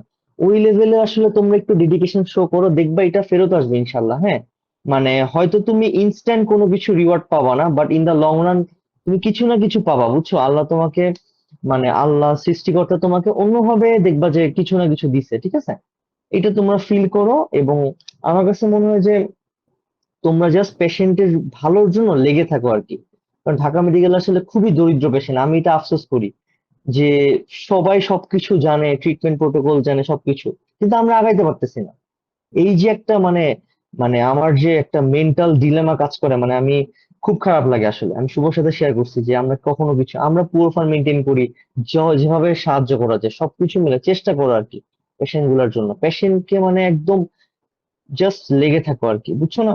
আর অটোমেটিক আসলে লার্নিংটা আসলে বাই প্রসেস, বুঝছো? এজ এ হিউম্যান বিং পেশেন্টকে ট্রিট করো, learning is the by process of it. এই ধন্যবাদ ভাইয়া। আমরা ছোটরা আসলে আপনাদের মতো সিনিয়রদের হচ্ছে এফোর্ট, এমপ্যাথি, পেশেন্স আপনাদের দেখে আমাদের মধ্যে এগুলো আসে এবং আমরাও আশা করি হয়তো ওয়ার্ডে প্র্যাকটিস করতে পারবো। তো এবার প্রশ্নটা হচ্ছে আমাদের সাকিব আবরার ভাইয়ের কাছে। ভাইয়া যেহেতু ঢাকায় আছে, আমাদের একজন গুগল ফর্মে কোশ্চেন করেছে যে এন্ডোক্রাইনোলজি ক্যারিয়ার ইন ঢাকা। তো আসলে এন্ডোক্রাইনোলজি ক্যারিয়ার পার্সপেক্টিভ এবং ঢাকাতে আসলে কতটা সফলতা সম্ভব, তো এই নিয়ে হচ্ছে একটু আলোকিত করার জন্য অনুরোধ করছি সাকিব আবরার ভাইয়াকে। আচ্ছা, এই প্রশ্নটা অ্যান্সার দেওয়ার আগে আমি একটু পরিচয় দিই। আমার আব্বু হচ্ছে ঢাকা মেডিকেলে এন্ডোক্রাইনোলজি বিভাগের হেড ছিলেন ভাই অনেকদিন। বায়াস কোয়েশ্চেন, এটা বায়াস বায়াসড কোয়েশ্চেন। হয়ে গেছে, ঠিক আছে? আচ্ছা ঠিক আছে, আমি বলি। আব্বুরা তো একদম প্রথম ব্যাচ ছিলেন, হ্যাঁ, এমডির ফার্স্ট ব্যাচ ছিলেন। তো তখন পার্সপেক্টিভ ছিল যে তখন আসলে ফিল্ডে কেউই ছিল না। এখন দিন দিন মানে জিনিসটা ফ্লারিশ করতেছে, নতুন নতুন মানে তোমার ধরো ইনসুলিন পাম্প মেশিন গুলো আসছে, নতুন নতুন ড্রাগ যেমন টিরজেপাটাইড আসছে। মানে ট্রিটমেন্ট প্রোটোকল গুলো আস্তে আস্তে সুইচ করতেছে। একসময় ছিল সালফোনিরিয়া জয়জকার ছিল, সেখান থেকে মেটফর্মিন, মেটফর্মিন থেকে আমরা লিনাগিপটিন বা এম্পাগিফ্লোজিন দিচ্ছি। এই এম্পাগিফ্লোজিন দিয়ে আমরা হার্ট ফেলিয়ার ম্যানেজ করতেছি, হ্যাঁ। তো আমি বলবো যে তুমি এন্ডোক্রাইনের পার্সপেক্টিভ ঢাকাতে যথেষ্ট ভালো, এবং পেরিফেরিতে আস্তে আস্তে ফ্লারিশ করতেছে। কিভাবে করতেছে? আমি ধরো দাউদকান্দি দেখলাম মানে ডায়াবেটিক হসপিটাল আসছে, এবং অনেক জায়গায় কিন্তু ডায়াবেটিক হসপিটাল গুলো আসতেছে। আর ডায়াবেটিস বল এমন একটা রোগ, মানে ধরো তোমার দীর্ঘমেয়াদী রোগ। মানে এটা একটা দুষ্টু ঘোড়ার মতো, সবসময় পোষ মানায় রাখতে হয়, ঠিক আছে? রেগুলার ফলো আপে রাখতে হয়, ঠিক আছে? বইয়ে বলে 1.5 মাস, অ্যাটলিস্ট 2-3 মাস পর তোমার ফলো আপে পেশেন্ট ফলো আপ করতেই হয়। সেই ক্ষেত্রে মানে আব্বুর কাছেও দেখি, আব্বুর চেম্বারে অনেক সময় আমি যাই দেখি, ঠিক আছে? আমিও উপজেলা প্র্যাকটিস করি, বা তখন তো রেগুলার করতাম, হ্যাঁ তখনও ডায়াবেটিক পেশেন্ট যখন ডিল করতাম, এনসিডি কর্নারও তোমার ডিল করতে হবে পেশেন্ট গুলা, দেখবা যে মানে এন্ডোক্রাইন কিন্তু ক্যারিয়ার হিসেবে খারাপ না, হ্যাঁ হয়তো ওইরকম কোনো প্রসিডিওর নাই, বাট রেগুলার বেসিসে পেশেন্টের টার্ন ওভার তো আছে, তুমি ধরো দেখবা হ্যাঁ কোনো কমপ্লিকেশন ডেভেলপ করলো কিনা, বা একটা পেশেন্ট ভালো হইলে আরেকটা পেশেন্টকে নিয়ে আসবে। সো এন্ডোক্রাইন ইজ স্টিল মানে still a good career option আমার কাছে মনে হয়, এবং ঢাকায় সেটা আরো বেশি ফ্লারিশ করা যায়, কারণ ঢাকায় বড় বড় কিছু প্রতিষ্ঠান আছে, ঢাকা মেডিকেল আছে, বারডেম আছে, হ্যাঁ আর এই তো। ধন্যবাদ সাকিব, ভাইয়া। অ্যাড করতে চাচ্ছি হ্যাঁ কিছু কিছু জি অ্যাড জি। করতে চাচ্ছি। এখানে আমাদের শিওর। এটাতে আমরা যাতে এন্ডোক্রাইন থেকে আমি জাস্ট একটু বলি যে এখানে আসলে শুধু ডায়াবেটিস এর মধ্যে সীমাবদ্ধ নয়, এন্ডোক্রাইন কিন্তু আসলে হিউজ হিউজ একটা ভাস্ট হিউজ জিনিস এখানে অনেক। কিন্তু আছে। থাইরয়েড পেশেন্ট প্রচুর প্রচুর থাইরয়েড পেশেন্ট পাওয়া যায়, যদিও সেই তুলনায় হচ্ছে কুশিং, এডিসন এগুলো তুলনামূলক কম পাওয়া যায়। অনেক কম। আর ফিওক্রোমোসাইটোমা কম। এন্ডোক্রাইনের আরেকটা আরেকটা খুবই মানে খনি আছে যে জায়গাতে, সেটা হচ্ছে ফিমেল রিপ্রোডাক্টিভ এজে যে পিসিওএস এবং অন্যান্য হরমোনাল ইমব্যালেন্স গুলো, এগুলো কিন্তু গাইনি থেকে আস্তে আস্তে এন্ডোক্রাইনের দিকে আসা শুরু করছে, এবং এন্ডোক্রাইনে এগুলো চলে ট্রিটমেন্ট আসছে, কিন্তু হ্যাঁ। এখন আর এন্ডোক্রাইনের দিকে অনেক বেড়ে করতেছে। গেছে আমাদের দেশে কিন্তু এখন, মানে আমার কাছে মনে হয় এটা নিয়ে একটা রিসার্চ হওয়া উচিত, ঠিক আছে জি ভাই। আমাদের। তো এই ক্ষেত্রে আমাদের ঢাকা মেডিকেলে যে ভাই সাইফুদ্দিন স্যার ছিলেন, তো আমি সাইফুদ্দিন স্যারের একটা কাহিনী শেয়ার করতে চাই যে সাইফুদ্দিন স্যারের পাশে একজন গাইনোকোলজিস্ট প্র্যাকটিস করেন আর কি। তো উনি বলতেছিলেন যে গাইনোকোলজিস্টের কি জানি একটা রোগের জন্য স্যারের কাছে রেফার করছে, ঠিক আছে, যে আসলে হরমোনাল ইমব্যালেন্সের একটা ইয়ের জন্য। তো স্যারের ট্রিটমেন্টে পেশেন্ট ভালো হয়ে গেছে। এখন সেই গাইনির ম্যাডাম কোনো সমস্যার জন্য, অল্প কোনো সমস্যা মানে ম্যাডামের কাছে যদি কোনো অন্য কোনো প্রবলেম মনে হয়, সেটা উনি সাইফুদ্দিন স্যারের কাছে রেফার করে দেবেন। সাইফুদ্দিন স্যার বলে যে এন্ডোক্রাইনোলজিস্টের প্র্যাকটিস বাঁচায় রাখার জন্য গাইনোকোলজিস্টের সাথে সুসম্পর্ক রাখা অতি গুরুত্বপূর্ণ। তো হচ্ছে আসলে গাইনিক থেকে কিন্তু প্রচুর পেশেন্ট এন্ডোক্রাইন দেখতেছে, not only diabetes, not only thyroid problem, আসলে কিন্তু এন্ডোক্রাইনোলজি এক্সপ্যান্ড করে গেছে অনেকটুকু। তো সেদিকে একটু দিলে, এন্ডোক্রাইনোলজি খুবই গুরুত্বপূর্ণ একটা সাবজেক্ট এবং খুবই সামনে এটার ফিউচার অনেক ব্রাইট।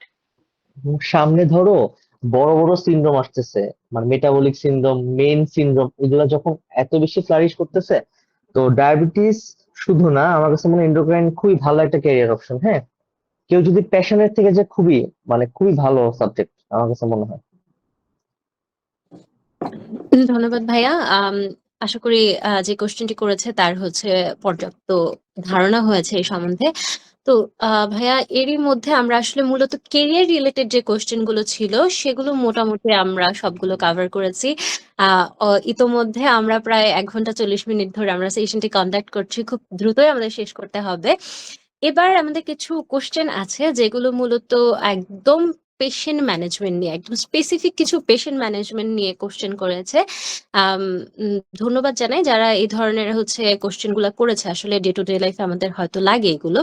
তো সেক্ষেত্রে আমরা মূলত 3টি কোশ্চেন পেয়েছি। আমি একদম যদি স্পেসিফিক করে বলি, যে emergency management of electrolyte imbalance, emergency management of hypertension in postpartum movement, and fluid management of uncontrol diabetes mellitus. তো আমি আসলে হচ্ছে ক্রমান্বয়ে সাকিব আবরার ভাইয়া এবং শুভ ভাইয়ার কাছ থেকে আসলে এক একটা ম্যানেজমেন্ট শিখে আমরা আমাদের সেশন আসলে ক্লোজিং এর দিকে যাব। তো শুরুতেই সাকিব আবরার ভাইয়ের কাছে যাচ্ছি, যে ভাইয়া আপনি যদি হচ্ছে বলেন যে আমার আসলে হচ্ছে fluid management of uncontrol diabetes mellitus, তো এই কোশ্চেনটা আসলে আমরা প্র্যাকটিক্যালি পেশেন্ট ম্যানেজ করার ক্ষেত্রে পেরিফেরি কিংবা ডিএমসি তে আমরা আসলে কিভাবে এই ক্ষেত্রে আগাতে পারি? আচ্ছা, খুবই ইম্পর্টেন্ট একটা কোশ্চেন। তো ফ্লুইড ম্যানেজমেন্ট মানে ডায়াবেটিক পেশেন্ট, আমরা ধরো যে যখন হঠাৎ করে আনকনসাস পেশেন্ট গুলা পাবো, তো মানে ডায়াবেটিস পেশেন্ট তো সরাসরি আসবে না, আনকনসাস পেশেন্ট আসবে তোমাদের কাছে, তাড়াতাড়ি করে ডেকে এই খালা একটু আরবিএস টা দেখে দেন, হ্যাঁ আরবিএস দেখবা যে অনেক বেশি হাই, তাড়াতাড়ি ইউরিনারি ডিপস্টিকটা নিয়ে টেস্ট করবা, ইউরিনটা টেস্ট করবা, কিটোন বডি যদি পেয়ে যাও, ঠিক আছে, তাহলে ডায়াবেটিক কিটোঅ্যাসিডি সাসপেক্ট করবা। অথবা ধরো যে তোমার কাছে এইচএইচএসি আসলো, হ্যাঁ সেই ক্ষেত্রে তোমার ধরো নর্মাল স্যালাইন, এবং স্যালাইন দেওয়ার পরে সাথে তোমার এই যে একটা মানে রেশিও ঘন্টায় ঘন্টায় মনিটর করে করতে হবে, এটা নিয়ে আমার কাছে মনে হয় তোমাদের প্র্যাকটিক্যালি দেখাতে পারলে সবচেয়ে ভালো হতো।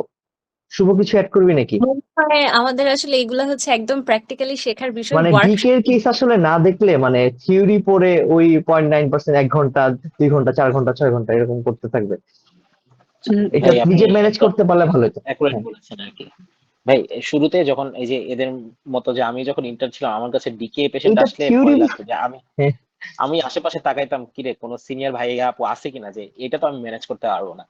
কিন্তু আলটিমেটলি ডিকে এর ম্যানেজমেন্ট আসলে তুমি যদি ওইভাবে না ভাবো, মানে ডিকে আসলে কিন্তু পার্ট পার্ট ম্যানেজমেন্ট আসলে। হ্যাঁ আসলে হ্যাঁ। আনকন্ট্রোল ডায়াবেটিস মেলাইটাসের তো আসলে ম্যানেজমেন্ট হয় না, এটা তোমার তিনটা জটিলতা আসবে। হাইপোগ্লাইসেমিয়া, 2 নাম্বার হচ্ছে হাইপারসমোলার স্টেট এইচএইচএস, আরেকটা হচ্ছে ডিকে। এই ডিকে, তিনটার বাইরে তো হ্যাঁ, আর কিছু এই নাই। তিনটেই আমরা তো পাই। সেক্ষেত্রে হাইপোগ্লাইসেমিক কোমা থাকলে 25% নিউট্রিয়েন্টস। আরেকটা হচ্ছে ডায়াবেটিস ম্যানেজমেন্ট মানে সুগার ম্যানেজমেন্ট ইনসুলিন দিয়ে, আরেকটা হচ্ছে পটাশিয়াম এবং ইলেকট্রোলাইট ম্যানেজমেন্ট, আরেকটা হচ্ছে ট্রিটমেন্ট অফ দ্য ফ্যাক্টরস। এই তিনটা ভাগে যদি আলাদা করে ম্যানেজমেন্ট করো তাহলে খুবই ইজি। ফ্লুইড ম্যানেজমেন্টের ক্ষেত্রে শকে থাকলে এক ধরনের ম্যানেজমেন্ট, শকে না থাকলে আরেক ধরনের ম্যানেজমেন্ট। এটা আসলে সাকিব ভাই তো ডিএমসি তে আছে, তোমরা একদিন সাকিব ভাইকে ধরে সাকিব ভাইয়ের কাছে অ্যাডমিশনে চলে গেলে ডিকে পেশেন্ট তো ডেফিনেটলি পাওয়ার কথা, তো সেখান থেকে আসলে ডিকে এটা ম্যানেজমেন্টটা খুব সহজেই দেখে যাওয়া যায়। ইম্পর্টেন্ট হচ্ছে মনিটরিং, বিশেষ করে হচ্ছে মনিটরিংটা, হ্যাঁ। ইলেকট্রোলাইট মনিটরিং, গ্লুকোজ মনিটরিং, এবং হচ্ছে এবিজি মনিটরিং, এই পিএইচ এবং এসিডোসিস মনিটরিং, এই তিনটা মনিটরিংটা করা খুবই গুরুত্বপূর্ণ। সাকিব ভাই। হ্যাঁ, আর আরেকটা কোশ্চেন যেটা আসছে না, ইলেকট্রোলাইট আমাদের দেখতে হবে আসলে ইলেকট্রোলাইটের মধ্যে কোন অ্যাবনর্মালিটি আছে। হ্যাঁ, এখন ধরো হাইপোনাট্রিমিয়া খুব কমনলি আমরা পাই। হ্যাঁ, ধরো অনেক ভমিটিং এর হিস্ট্রি আছে, তারপরে হচ্ছে অনেক বেশি ফ্লুইড লস হয়েছে। হ্যাঁ, তো সেই ক্ষেত্রে তুমি যেটা একটা জিনিস ভুল করে ইন্টার্নরা, র্যাপিড কারেকশন কিন্তু করা যায় না। হ্যাঁ, মানে তোমাকে আগে লেভেল দেখে করতে হবে। আমরা কিন্তু যে অসমোটিক কন্টেন্ট ডিমাইলিনেশন এই জিনিসটা হঠাৎ করে ভুলে যাই, এটা একটু মাথায় রাখবো। আর ধরো হাইপোক্যালেমিয়া হাইপার ক্যালেমিয়া, এটা আমরা ইনস্ট্যান্ট ইসিজি করতে দিব, ইসিজি করে ওই অনুযায়ী ম্যানেজ করবো। হ্যাঁ, আর ক্যালসিয়ামের হাইপোক্যালসিয়ামিক ক্ষেত্রে ক্যালসিয়াম গ্লুকোনেট দিই। মানে তো এটা হচ্ছে রুল অফ 10। আমার কাছে মনে হয় এগুলো তোমরা হাতে কলমে শিখো। মানে থিওরিতে হয়েছে কি, থিওরিতে সবাই মুখস্থ বলতে পারবা, নিজে একটা করলে কনফিডেন্স পারবা। সবাই ইন্টার্ন অবস্থায় আমি চাবো যে ইমার্জেন্সি বা হচ্ছে তোমার অ্যাডমিশনের সময় ডেফিনেটলি তোমার সুযোগ থাকবে। ইভেন এটা তো তোমার ইয়াতেও দেওয়ার সুযোগ থাকে, পিডিতেও এনআইসিউ এর মধ্যে আমি দিছিলাম ক্যালসিয়াম গ্লুকোনেট, আমার মনে আছে। মানে যেখানেই যাও নিজে জাস্ট হাতে কলমে শিখো, তাহলে তোমার কনফিডেন্সটা বিল্ড আপ করবে। এই আরেকটা ক্ষেত্রে প্রশ্ন। সাকিব ভাই, হ্যাঁ, জি, আচ্ছা। আমি জাস্ট বেশি কিছু অ্যাড করব না এখানে, জাস্ট অল্প একটু জিনিস অ্যাড করব যে হ্যাঁ হাইপারনেট্রিমিয়া আসলে অত বেশি পাওয়া যায় না, বা অধিকাংশ ক্ষেত্রে হাইপারনেট্রিমিয়া হয় পেশেন্টের ডিহাইড্রেশনের জন্য, সেটা নিয়ে আমাদের হাইপারনেট্রিমিয়া আসলে মাথা ব্যথা খুবই কম। হাইপোনেট্রিমিয়া ম্যানেজমেন্ট অবশ্যই জানতে হবে। জাস্ট বেসিক ম্যানেজমেন্ট যেটা জানতে হবে যে আসলে কখন 3% দিবা, কখন 3% দিবা না। এই বেসিক ম্যানেজমেন্টে সাধারণত আনকনসিয়াস পেশেন্ট এবং সিভিয়ার হাইপোনেট্রিমিয়া 100-120 এর নিচে হলে সেই ক্ষেত্রে আসলে আমরা 3% সোডিয়াম ক্লোরাইড দিই। এটা ছাড়া আসলে 3% এর খুব বেশি রোল নাই। না, পটাশিয়ামের ম্যানেজমেন্টটা বিশেষ করে যে হাইপোক্যালেমিয়া হাইপারক্যালেমিয়া দুইটার ম্যানেজমেন্টই জানতে হবে, স্পেশালি হাইপারক্যালেমিয়া ম্যানেজমেন্ট জানতে হবে। এবং হাইপারক্যালেমিয়া ম্যানেজমেন্ট নিজে হাতে করতে হবে। এটা কিন্তু কিছু না, জাস্ট অর্ডারটা লেখা, তুমি যদি অর্ডারটা লিখতে পারো দ্যাট ইজ ওকে, তোমার জাস্ট একবার কিন্তু লিখলেই হাইপারক্যালেমিয়া কনফিডেন্স চলে আসবে। হ্যাঁ, কনফিডেন্স চলে কিভাবে আসবে। কিভাবে জি, দিতেছে। জি। আর হাইপার ক্যালসিমিয়া সাধারণত আসলে তোমাদের ইন্টারনেটে ম্যানেজ করতে হবে না, হাইপার ক্যালসিমিয়া আসলে খুব বেশি ওয়ার্ডে কমন না। হ্যাঁ, সাধারণত কমন না। মাল্টিপল মায়োলোমা বা ম্যালিগনেন্সি বা হাইপার হাইপার প্যারাথাইরয়েডিজম প্যারাথাইরয়েডিজম, ছাড়া হ্যাঁ। হাইপোক্যালসিমিয়াটা খুবই কমন। এবং হাইপোক্যালসিমিয়ার ক্ষেত্রে কিছু আছে স্ট্যাট ডোজ, কিছু আছে মেইনটেনেন্স ডোজ। সেটা তোমরা যখন কাজ করবা তোমরা জেনে যাও। আপাতত ওই যে রুল অফ 10 সাকিব ভাই যেটা বললো, রুল টেন অফ 10 পার্সেন্ট মাথায় ক্যালসিয়াম রাখবা, গ্লুকোনেট। নিজে লিখো বাবা। ঠিক আছে, বাবা মারা নিজে লিখো, ঠিক আছে। নিজে লেখা। নিজে আরেকটা লিখো। একটা একটা খুবই দেখছি নেগলেক্টেড, দেখার চেয়ে নিজে লিখো। ঠিক নিজে আছে, লেখা, জি। পড়ছি দেখছি চেয়ে নিজে লিখবা। আমার একটা কথা শোনো, নিজে লিখো, প্র্যাকটিস করো। আর আরেকটা নেগলেক্টেড ইলেকট্রোলাইট হচ্ছে ম্যাগনেসিয়াম। সাধারণত ম্যাগনেসিয়াম। যদি কখনো আমাদের ইলেকট্রোলাইট ম্যানেজমেন্টের ক্ষেত্রে স্পেশালি পটাশিয়াম এবং ক্যালসিয়াম এগুলো যদি হাইপো ক্যালিমিয়া এবং হাইপো ক্যালসিমিয়া থাকে এবং that is becoming difficult to correct, তুমি ট্রিটমেন্ট সিরাপ কেটে দিচ্ছ, ইনজেকশন কেটে দিচ্ছ, কারেক্ট হচ্ছে না, ইনজেকশন ক্যালসিয়াম গ্লুকোনেট দিচ্ছ, কারেক্ট হচ্ছে না, সেক্ষেত্রে এই পেশেন্টের ম্যাগনেসিয়াম করা লাগবে। ম্যাগনেসিয়াম হচ্ছে ক্যালসিয়াম এবং পটাশিয়ামকে সেলের ভিতরে ঢুকতে সাহায্য করে। সো ম্যাগনেসিয়ামটা তখন যাতে তোমাদের একটু মাথায় ক্লিক করে যে না এখানে ম্যাগনেসিয়ামের ঘাটতি থাকতে পারে। এটা জাস্ট একটু ব্যাক অফ দ্য মাইন্ডে রাখার কিছু। সাকিব ভাই। হ্যাঁ, ও আরেকটা জিনিস হয়তো কেউ জানতে চায় নাই তাই বলা হয় নাই। অনেক বেশি পয়জনিং কেস কিন্তু ডিল করতে হবে। শুভ তো মনে হয় পাচ্ছি উপজেলায় পয়জনিং কেস গুলো কিন্তু খুব সাবধানে। জি মানে ভাই। এমন কোনো জিনিস নাই। লাস্ট দিন হচ্ছে আমি কোন পয়জনিং দেখলাম, মানে লাইজল পয়জনিং, মানে কি যা মন চায় তাই খায়। হ্যাঁ, আমরা তো কমনলি ধরো যে মানে ওপিসি পয়জনিং। এখন লাস্ট অ্যাডমিশনে আমার একটা ছিল ওসিপি পয়জনিং, ঠিক আছে, অনেক বেশি মানে ওসিপি, ঠিক আছে, এরকম অবস্থা। তারপরে বেনজোডায়াজেপিন পয়জন তো খুবই কমন, এগুলা ম্যানেজমেন্ট গুলো শিখবা, মানে কখন তুমি স্টোমাক ওয়াশ দিবা, করসিভ পয়জন স্টোমাক ওয়াশ দিবা না, হ্যাঁ, এই জিনিসগুলো ডিসিশনটা 1 সেকেন্ডের ডিসিশন গুলো ঠিক মতো নিতে হলে তোমার ইন্ডিভিজুয়ালি অর্ডারটা লিখতে হবে, ঠিক আছে। আবার প্যারাকুয়েট পয়জনিংটা খুবই ইম্পর্টেন্ট, ইদানিংকালে প্যারাকুয়েট অনেক বেশি খাচ্ছে, হ্যাঁ। তারপরে হচ্ছে তোমার কেরোসিন পয়জনিং অত কমনলি আমরা পাই না, গন্ধের জন্য কেউ খায় না, বাট ওই যে মাল্টি ড্রাগ পয়জনিংটা খুব ইম্পর্টেন্ট, অনেক কিছু মিক্স করে খায়, ঠিক আছে, তুমি অবজারভেশনে সাকিব রাখবা। ভাই, এই যে হ্যাঁ, স্নেক বাইট, এই যে সামনে স্নেক বাড়বে, বাইট, বর্ষাকাল আসতেছে তো এখন মাথায় রাসেল ভাইপার আসবে, ঠিক আছে, তারপরে নিজে রাসেল ভাই, ভেঙে ভেঙে বানাবে ভাই, আমরা হ্যাঁ, নিজেরা ভেঙে ভেঙে নিজে দিছিলাম ভাই। নিজে করবা এটা, তুমি তুমি না করলে তুমি ধরো 10 × 10 প্লাস 100 200, কিন্তু তুমি নিজে যখন করবা না মাথার মধ্যে গেঁথে থাকবে, নিজে whole blood clotting test 20 minute whole blood clotting test করবা, 6 ঘন্টা পরে আবার করে দেখবা অ্যান্টিভেনম দেওয়া লাগবে কি লাগবে না, অ্যান্টিভেনম না দিলে কিন্তু ক্রাইম, এটা নিয়ে শোকজ খাবা, ঠিক আছে। শোকজটা আমাদের টার্ম গভর্নমেন্ট লেভেলে, তোমাদেরকে ধরো এখন জাস্ট শিক্ষণ পিরিয়ড, তো তোমরা অবশ্যই শিখে নিবা, এরপরে যেখানে ডিউটি করবা, তুমি যদি বাবা একটা সাইন পাইছো, মানে স্নেক ভেনোমাস স্নেকের তুমি হচ্ছে এত কিছু সাইন পাইছো, অ্যান্টিভেনম দাও নাই, তোমার কিন্তু একদম এখন কিন্তু মামলা মোকদ্দমা পর্যন্ত হইতে পারে, হ্যাঁ। এটা নিয়ে কিন্তু শোকজ করে, বুঝছিস শুভ, অনেক পেশেন্ট উপজেলা থেকে ঢাকা মেডিকেল রিফার করছে, এইখান থেকে উপজেলা শোকজ পাঠাইছে ঢাকা মেডিকেল থেকে। এই যে আমরা তো এনি পয়জনিং 24 আওয়ার অবজারভেশন, হ্যাঁ, ভেনামাস হোক হ্যাঁ, নন হ্যাঁ, ভেনামাস হোক, এই জন্যই অবজারভেশনে দেখতে হবে রাখতে হবে। তোমাকে, এইগুলো তুমি চাইলেও ডিশোল্ডারিং করতে পারবে না, বা রিফার টু ডিএমসিএস বা রিফার টু সিনিয়র ব্রাদার্স, এগুলো করতে পারবে না, এগুলো একটু শিখবা, নিজে করলে কনফিডেন্স পাবে যে না আমি তো পারি, ট্রিটমেন্ট এইটাই, খারাপ তো হওয়ার কথা না, অবজারভেশনে রাখি। ধন্যবাদ। শুভ ভাইয়ের কাছে একটা প্রশ্ন একদম অল্প কথায় আমরা জানতে চাইবো যে emergency management of hypertension in postpartum woman. Postpartum ওমেনের ক্ষেত্রে আসলে তোমার দেখা লাগবে যে সে আগে থেকে হাইপারটেনসিভ কিনা, নাকি তার এটা নিউ অনসেট। যদি পোস্টপার্টাম ওমেনে যদি হাইপারটেনশন ডেভেলপ করে, তাহলে এটা সে যদি আগে থেকে হাইপারটেনসিভ থাকে, তাহলে তার ক্রনিক হাইপারটেনশন, সেটা কিন্তু আসলে অন্য কিছু না, জেস্টেশনাল হাইপারটেনশন না। কিন্তু যদি তার আগে থেকে জেস্টেশনাল পিরিয়ডে ফার্স্ট হাইপারটেনশন ডেভেলপ করছে এবং সেটা পারসিস্ট করতেছে, দেন এটা কিন্তু জেস্টেশনাল হাইপারটেনশন হিসেবে ট্রিট করতে হবে। আর যদি পরবর্তীতে এটার সাথে অবশ্যই সেটা প্রিএক্লেমশিয়ার অন্য ফিচারগুলো আছে কিনা, পোস্টপার্টাম পিরিয়ডেও ইন 30% কেসেস পোস্টপার্টাম ফেজে এসে প্রিএক্লেমশিয়া ডেভেলপ করতে পারে, এক্লেমশিয়া হতে পারে পিরপিরিয়াম টাইমটাতে।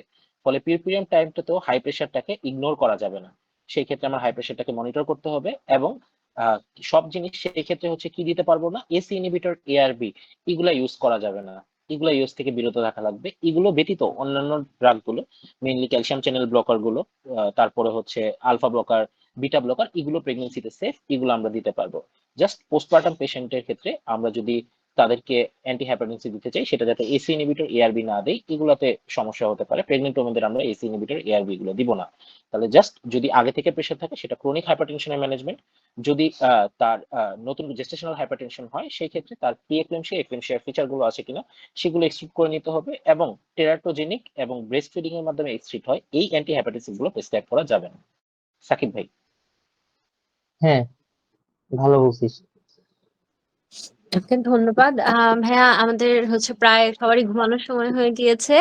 শেষ একটি কোশ্চেন রেখে আমরা আমাদের আজকের সেশন শেষ করতে যাব। যে এখন হচ্ছে বাংলাদেশে যেটার আউটব্রেক চলছে, মিজলস। তো আসলে মিজলস হচ্ছে আমরা আমাদের মাঝখানে দুজনই আছেন, রুরাল পার্সপেক্টিভে এখন কাজ করছে আমাদের শুভ ভাইয়া, এবং আমাদের ঢাকা মেডিকেলে আছেন আমাদের সাকিব আবরার ভাইয়া। তো হচ্ছে সাকিব ভাইয়ের কাছে শুনবো যে আসলে ঢাকায় কিভাবে আমরা ম্যানেজ করছি মিজলস পেশেন্ট, এবং শুভ ভাইয়ের কাছে শুনবো যে আসলে আমরা রুরাল পার্সপেক্টিভে আসলে কি রকম পেশেন্ট পাচ্ছি বা কি করছি। খুবই স্বল্প কথায় আমরা শেষ করবো। আচ্ছা, আমি জাস্ট একটা এক্সপিরিয়েন্স বলি। 2 সপ্তাহ আগে আমাদের অ্যাডমিশনে একটা অ্যাডাল্ট অংশের মিজলস আসছিল, আমরা অবজারভেশনে রেখে দিছি। ম্যানেজমেন্ট কিন্তু খুবই simple, just conservative treatment, proper hydration fluid দিয়ে রাখছিলাম, জ্বর আসলে অ্যান্টিপাইরেটিক দিছিলাম, ঠিক আছে। আর এখানে অ্যান্টিভাইরালের কোনো রোল নাই। আর সেই ক্ষেত্রে কমপ্লিকেশনটা প্রিভেন্ট করার জন্য কিছু তুমি জাস্ট দেখবা কমপ্লিকেশন গুলো হয় কিনা। কমনলি ধরো নিউমোনিয়া হইতে পারে, ডায়রিয়া হইতে পারে, অনেক বছর পর আসলে এসএসপিএ হইতে পারে, এনকেফালাইটিস, এই জিনিসগুলো হইতে পারে, হ্যাঁ। বাট ওই পেশেন্টের 3-4 দিন দেখার পর আমরা ছেড়ে দিছি। তো আমার কাছে মনে হয় যে বাচ্চাদের বাচ্চাদের ক্ষেত্রে যেভাবে ছড়াচ্ছে, বা আমরা যদি প্রপার ভ্যাকসিনেশন প্রোগ্রামের আওতায় নিয়ে আসতে পারি, তাহলে হয়তো আমরা এই আউটব্রেকটা আরো বেশি মানে ট্যাকেল দিতে পারবো। আর অ্যাডাল্টদেরও আসলে, আমাদের তো আসলে ঢাকা মেডিকেলে বুঝছো কোনো ওইভাবে আইসোলেশন ওয়ার্ড নাই। তা আমরা তাকে যেভাবে ম্যানেজ করছিলাম, বলছিলাম আমাদের ইউনিট হেডকে বলেছিলাম, তখন স্যার বলছে তোমরা হচ্ছে আউটার করিডোরে একটা সাইডে কোনা করে আইসোলেশন পর্দা দিয়ে ওখানে রাখছিলাম, 3-4 দিন অবজারভেশন রেখে তারপর ছেড়ে দিয়েছে আর কি। তো এরকম করতে পারো উপজেলায় যদি। আমি জানি না, শুভ তুই কিছু বল কিভাবে ম্যানেজ করতেছিস। উপজেলায় তো মেইনলি অ্যাডাল্ট মিজলস কম, মেইনলি হচ্ছে বাচ্চাদেরই মিজলসটা বেশি পাওয়া বাচ্চাদের, যাচ্ছে। হ্যাঁ হ্যাঁ। কিছু আছে হচ্ছে আসলে সাসপেক্টেড মিজলস, কিছু হচ্ছে কনফার্ম মিজলস। তো হচ্ছে আমরা আসলে ফার্স্টে পেশেন্টের ফিচার দেখে ওই যে 3C বলতাম, কাফ, কোরাইজা, কনজাংটিভাইটিস সাথে ফিভার। তো এই ক্লাস্টার অফ সিমটমস গুলো নিলে এবং তার ইপিআই শিডিউলের হিস্ট্রি গুলো নিলে, যখন আমাদের মনে হয় যে না এটা হার্ম হতে পারে, মিজলস হতে পারে, আমরা তখন তাকে হচ্ছে প্রবাবল মিজলস বা পসিবল মিজলস, আমরা তখন তাকে হচ্ছে কনফার্মেশনের জন্য আমরা আমাদের ইপিআই কর্নারে পাঠিয়ে দিই। সেখানে হচ্ছে আমাদের স্যাম্পলিং নেওয়ার আছে, serum IgG IgM for measles, সেটা করে কনফার্ম হওয়া যায়। তো আমরা তো কনফার্ম হতে সেক্ষেত্রে সময় লেগে যায়। সেই ক্ষেত্রে পেশেন্ট যদি সিরিয়াস থাকে, তার যদি সিভিয়ার নিউমোনিয়া থাকে এবং অন্যান্য যদি কোনো সিভিয়ারিটির ফিচার থাকে, জেনারেল ডেঞ্জার সাইন থাকে, সেই ক্ষেত্রে আমরা আসলে তাদের রেফার করে দিচ্ছি। আর যদি জেনারেল ডেঞ্জার সাইন না থাকে, বাসায় থাকবে, প্রপারলি হাইড্রেটেড থাকবে। আরেকটা ইম্পর্টেন্ট যেটা, সেটা হচ্ছে ভিটামিন এ ক্যাপসুলেশন। মিজলসে হ্যাঁ কিন্তু হ্যাঁ, ভিটামিন বাচ্চা ডেফিসিয়েন্সি মাস্ট। থাকে, এবং সেই ক্ষেত্রে আসলে তাদের হচ্ছে ভিটামিন এ ক্যাপসুলেশনটা আমরা এনশিওর করি যে প্রত্যেকেই যাতে এনশিওর হয় যে ভিটামিন এটা পাচ্ছে। আর এখন তো ক্যাম্পেইন আমাদের এখানে শুরু হয়ে গেছে সব জায়গায় এখন, মিজলস এর জন্য যে ভিটামিন এক্সট্রা এ ভ্যাকসিন। প্লাস ক্যাম্পেইনটা হচ্ছে শুভ উপজেলায়, তো আমি ভাই না, দেখছিলাম। না, না, ভিটামিন এ প্লাসটা হচ্ছে না ভাই এখন। ভিটামিন এ প্লাস ক্যাম্পেইনটা হচ্ছে না। সেটা ওহো, হচ্ছে আলাদা আমাদের করে সময় কিন্তু তাদের। 4 মাস পর পর হইতো। 2024-এ দেখলাম 6 মাস পর পর নিচ্ছিল, এখন হচ্ছেই না এখন একদম। হচ্ছে না। বাজেট নেই এখন মনে হয়। হচ্ছে না। জি ভাই, আমরা এখন হচ্ছে পেশেন্টদের ভিটামিন এ বাইরে থেকে কিনতে দিচ্ছি আর কি, ফার্মেসি থেকে কিনে তারপরে তারা খাওয়াচ্ছে। But vitamin A capsulation is very very important step. আর হচ্ছে সবাইকে আসলে আমরা এডুকেট করতেছি যে ভ্যাকসিনটা নেওয়ার জন্য আর কি ভাই, এটা এটা সবচেয়ে ইম্পর্টেন্ট স্টেপ। আর হচ্ছে সাধারণত এই বাচ্চাগুলোকে আইসোলেটেড রাখা লাগবে, যাতে কোনো অন্য কাউকে সে ইনফেক্টেড না করে ফেলে। এই আইসোলেশন ইম্পর্টেন্ট, পরামর্শটা, চেষ্টা করতে এই হবে। পরামর্শটা দিচ্ছি। বাট সিভিয়ার কেসগুলো হচ্ছে আসলে খুব বেশি উপজেলা লেভেলে আসলে খুব বেশি কিছু করার নেই। কারণ সেই ক্ষেত্রে আসলে প্রপার আইসিইউ সাপোর্ট লাগবে, প্রপার ওয়ার্ডের সাপোর্ট লাগবে, যেটা আসলে উপজেলা লেভেলে সম্ভব নয়। সেই পেশেন্টগুলো আমাদের রেফার করে দিতে হয়। যেগুলো মিজলসের স্টেবল কেস, শুধু সেগুলোই আমরা উপজেলায় ম্যানেজ করি আসলে। সিরিয়াস কেস গুলো ধরো পিডিতে আমাদের ঢাকা মেডিকেলে ওখানে ম্যানেজ হচ্ছে। আর অ্যাডাল্ট নিউজ আমি একটাই দেখছিলাম, খুব বেশি সিভিয়ার আমার কাছে মনে হয়নি আর কি, যে কমপ্লিকেশন ভাবে নিয়ে আসছে। আমরা ওগুলো অবজার্ভ করছিলাম কিছু ডেভেলপ করে কিনা, হলে ওই অনুযায়ী ম্যানেজমেন্ট। ধরো তোমার যদি ডায়রিয়া হতো, ডায়রিয়ার জন্য কলেরা স্যালাইন, ওআরএস এগুলো দিবা। নিউমোনিয়া হলে pneumonia treatment, classic amoxicillin plus clavulanic acid, সাথে তুমি ক্লাইট্রোমাইসিন কাভারেজ দিয়ে রাখবা। হ্যাঁ। আর হচ্ছে এসএসপি তো আসলে এখন বোঝা যাবে না, কয়েক বছর গেলে যদি বছর তার পরে। কয়েক বছর পরে, এখন আসলে তাকে সার্ভেলেন্সে রাখতে পারলে ভালোই তো। আমরা না ঢাকা মেডিকেলের ডাটাবেস নিয়েও কাজ করছিলাম, এখন ফারুক স্যার তো চলে গেছে। আমাদের ইউনিটে কিন্তু চালু হয়েছিল, শুভ জানিস কিনা, ভাই তাহলে তো স্যারকে নিয়ে এক্সিলেন্ট কাজ ছিল। অনেক এক্সিলেন্ট একটা কাজ ছিল, অনেক রিসার্চও করা যেত বুঝছিস। এখন হ্যাঁ। 2 সপ্তাহ অ্যাডমিশন হয়েছে, ওই লোকের আর খবর নেই, ফারুক স্যার চলে গেছে, ও আর নেই। আমরা হচ্ছে আমাদের পেশাগুলো এন্ট্রি দিছিলাম ডাটাবেসে, এটা হচ্ছে সবার ডাক্তারদের নাম থেকে শুরু করে সবাই দেখতে পারতো আর কি, সবার একটা আলাদা আলাদা করছিল, পাসওয়ার্ড দেখতে পারতো। খুব রিসার্চের জোস সুবিধা একটা হয়েছে জিনিস ভাই, ছিল। সেকেন্ডারি হ্যাঁ, ডাটা দিয়ে প্লাস ফেলা। পেশেন্ট গুলোও ফলো আপ করা যেত, আমরা দেখতাম আদৌ কাজ করতেছে কিনা, কত কিছু তো করি। প্যারাকুয়েট পয়জনিং এ দেখিস না, সাইক্লোফসফেট দিচ্ছি, আদৌ কতটুকু ইম্পর্টেন্স, নাকি ডায়ালাইসিস বেটার, আমরা তো জানি না। ঠিক জি। আছে, মোট কথা আল্লাহ আল্লাহ করি আর কি, কি হয় না জি। হয়। তো খারাপ স্টেজে আছে রিচি, আসলে এগুলা বাঁচানো খুব টাফ, বুঝছো না, ঢাকা মেডিকেলে এই কেস গুলা। আমার মনে হয় এগুলা যদি আরেকটু করা যায়, বা তোমরা ফিউচার জেনারেশন যারা আছো করো। জি। Best of luck. জি ভাইয়া। আম, তো আজকে আসলে সেশন এই পর্যন্তই। আমরা প্রথমত কেরিয়ার গাইডলাইন এবং urban and rural perspective of medicine এই নিয়ে অনেক আলোচনা করেছি। আমাদেরকে ইন্টার্ন ডক্টর যারা যা কোশ্চেন করেছিল সেগুলো আসলে ভাইয়ারা উত্তর দেওয়ার চেষ্টা করেছে। তো আসলে সাকিব আবরার ভাইয়া এবং আমাদের আহমেদ সাইদ শুভ ভাইয়া দুজনকে অসংখ্য ধন্যবাদ যে আপনারা সময় ব্যয় করে আমাদের সাথে এত রাতে নিজের ঘুম বিসর্জন দিয়ে নিজের কাজের ফাঁকে টাইম বের করে আমাদের এই সেশনটি নিয়েছেন। অসংখ্য ধন্যবাদ। আহ তো হচ্ছে শেষ, আমাদের সাথে যুক্ত হয়ে ভাইয়া কেমন লাগছে, কিংবা আমাদের জন্য যদি কিছু বলতে চান সেজন্য অনুরোধ করবো সাকিব আবরার ভাইয়াকে। এরপরে আমরা আমাদের অনুষ্ঠান শেষ করবো। আচ্ছা রিচি, তোমাদের সবাইকে, আইডিএস এর সবাইকে অনেক অনেক ধন্যবাদ। আমির ফয়সাল মনে হয় পর্দার পিছনের মানুষ, হ্যাঁ, তাকেও ধন্যবাদ। সে আসলে অনেক বড় একটা, হুট করে আমাকে যখন বললো আমি খুবই খুশি হয়েছিলাম, এবং আমি বলছিলাম তাহলে শুভকেও নেওয়া হোক, ঠিক আছে। যে আমার খুবই ভালো লাগছে আসলে, মানে শুভ যেহেতু আমার অনেক দিন ওর সাথে দেখা হয় না উপজেলা চলে যাওয়ার পরে। তো তোমরা ইন্টার্ন আসলে যেটা বললাম, মানে কাজটাকে কাজ না মনে করে একটু এনজয় করার চেষ্টা করো, তাহলে দেখবা যে ভালো লাগতেছে, বুঝছো। মানে মানে তোমরা যদি যখন এনজয় করা শুরু করবে না, তখন দেখবা যে অটোমেটিক লার্নিং প্রসেস তোমার জন্য ইজি হচ্ছে। আর যে কোনো হেল্পের জন্য আমি আছি, ইরেসপেক্টিভ অফ ইউনিট। তুমি যদি সার্জারি গাইনিতেও যাও, আমার কাছে মনে হয় যে মেডিসিনের মিনিমাম কোর নলেজটুকু তোমাদের দরকার। এটা যাতে তোমার কখনো, মানে সারা জীবন চলার পাথেও হয়ে থাকবে, হ্যাঁ। এটা তোমার এতটুকু নলেজ তোমার নিয়ে যেতে হবে মেডিসিন থেকে, সেটা আরবান পার্সপেক্টিভ আর রুরাল পার্সপেক্টিভ। আমরা দুজনেই কিন্তু, আমি উপজেলা থেকে এখন ঢাকা মেডিকেলে আসছি, শুভ ঢাকা মেডিকেল থেকে উপজেলায় গেছে। তো আমাদের এক্সপিরিয়েন্স হলো যে মেডিসিনের বিকল্প আসলে এখন পর্যন্ত কিছু নাই, হ্যাঁ। তোমার মেডিসিনটা মাস্ট লাগবে, এরপরে ধরো তুমি সার্জারি করো, গাইনি করো, তোমার যেটা যেটা দরকার করলা। তো অনেক ধন্যবাদ এরকম একটা উদ্যোগ। সামনে যদি সুযোগ থাকে আবারও যদি যুক্ত হতে পারে, আমার নিজেরই খুব ভালো লাগবে। তোমাদেরকে যে কোনো সমস্যায় আমি অলওয়েজ, মানে আমি বলি যে ওয়ান নক অ্যাওয়ে, আমাকে যে কোনো সমস্যায় তোমরা হেল্প চেতে পারো, কোনো সমস্যা নেই। কোনো যদি কোনোভাবে উপকার করতে পারি, ঢাকা মেডিকেলে কোনো কিছু হেল্প লাগলে আমাকে জানাতে পারো। তো ঠিক আছে, thank you and good night, all the best, আর আর সাকিব ভাই, বেস্ট উইশেস অলওয়েজ। আমি আমি কিছু বলবো না, দীর্ঘায়িত করবো না। আমি বলবো যে ডিএমসিয়ানদের জন্য, ডিএমসি জুনিয়রদের জন্য আমার যখন কোনো সমস্যা হলে আমাদের অ্যাপ্রোচ করতে পারো। ডিএমসিয়ানদের জন্য আমাদের দরজা সবসময় খোলা। অবশ্যই অবশ্যই। অবশ্যই। আমাদের সাথে আসলে শুরু থেকে অনেকে যুক্ত ছিল, এখন একদম শেষ পর্যায়ে তা অনেকে আসলে লিভ নিয়ে নিয়েছে। তারপরও ভাইয়াদের উদ্দেশ্যে আমি আসলে আমার সিনিয়রদের জন্যই বলতে চাচ্ছি যে ঢাকা মেডিকেল কলেজে ঢাকা মেডিকেলের স্টুডেন্ট ইন্টার্নরা শিখবে, এটা আমরাও কামনা করি এবং আপনারাও চান যে আমরা যেন শিখে বের হয়ে ঢাকা মেডিকেলের নাম সমুন্নত রাখতে পারি, মর্যাদা আরো বাড়িয়ে তুলতে পারি, সেটা আসলে আমিও জানি যে আপনারাও চান। তো আমার ইন্টার্নশিপ করার ক্ষেত্রে আমার যেটা মনে হয়েছে যে আমাদের যে কোনো জায়গায়, যে কোনো ইউনিট, যে কোনো সাবজেক্টে ডিএমসিয়ানদের প্রতি যে বিহেভটা করে, যেভাবে শিখায়, সেটা অন্যদের কাছে আসলে আমি অনেক কিছু শিখতে চেয়েছি, আমি এফোর্ট দিয়েছি, দিয়ে আমি এইটা এক্সপিরিয়েন্স এবং ভুক্তভোগী হয়ে বলছি যে আমাদের ঢাকা মেডিকেলে আসলে আমাদের ডিএমসিয়ান আরো বাড়ানো উচিত। ট্রেনি বলেন, রেসিডেন্ট বলেন, কিংবা স্যার ম্যাডাম বলেন, সব ক্ষেত্রে আসলে ঢাকা মেডিকেলে ডিএমসিয়ানের আধিক্য আরেকটু বাড়ানো উচিত। কিন্তু আমার চাওয়ায় হবে না, আরো উপরের মহলে যারা আছে তারা হয়তো চেষ্টা করবে, সেই আশা রাখি।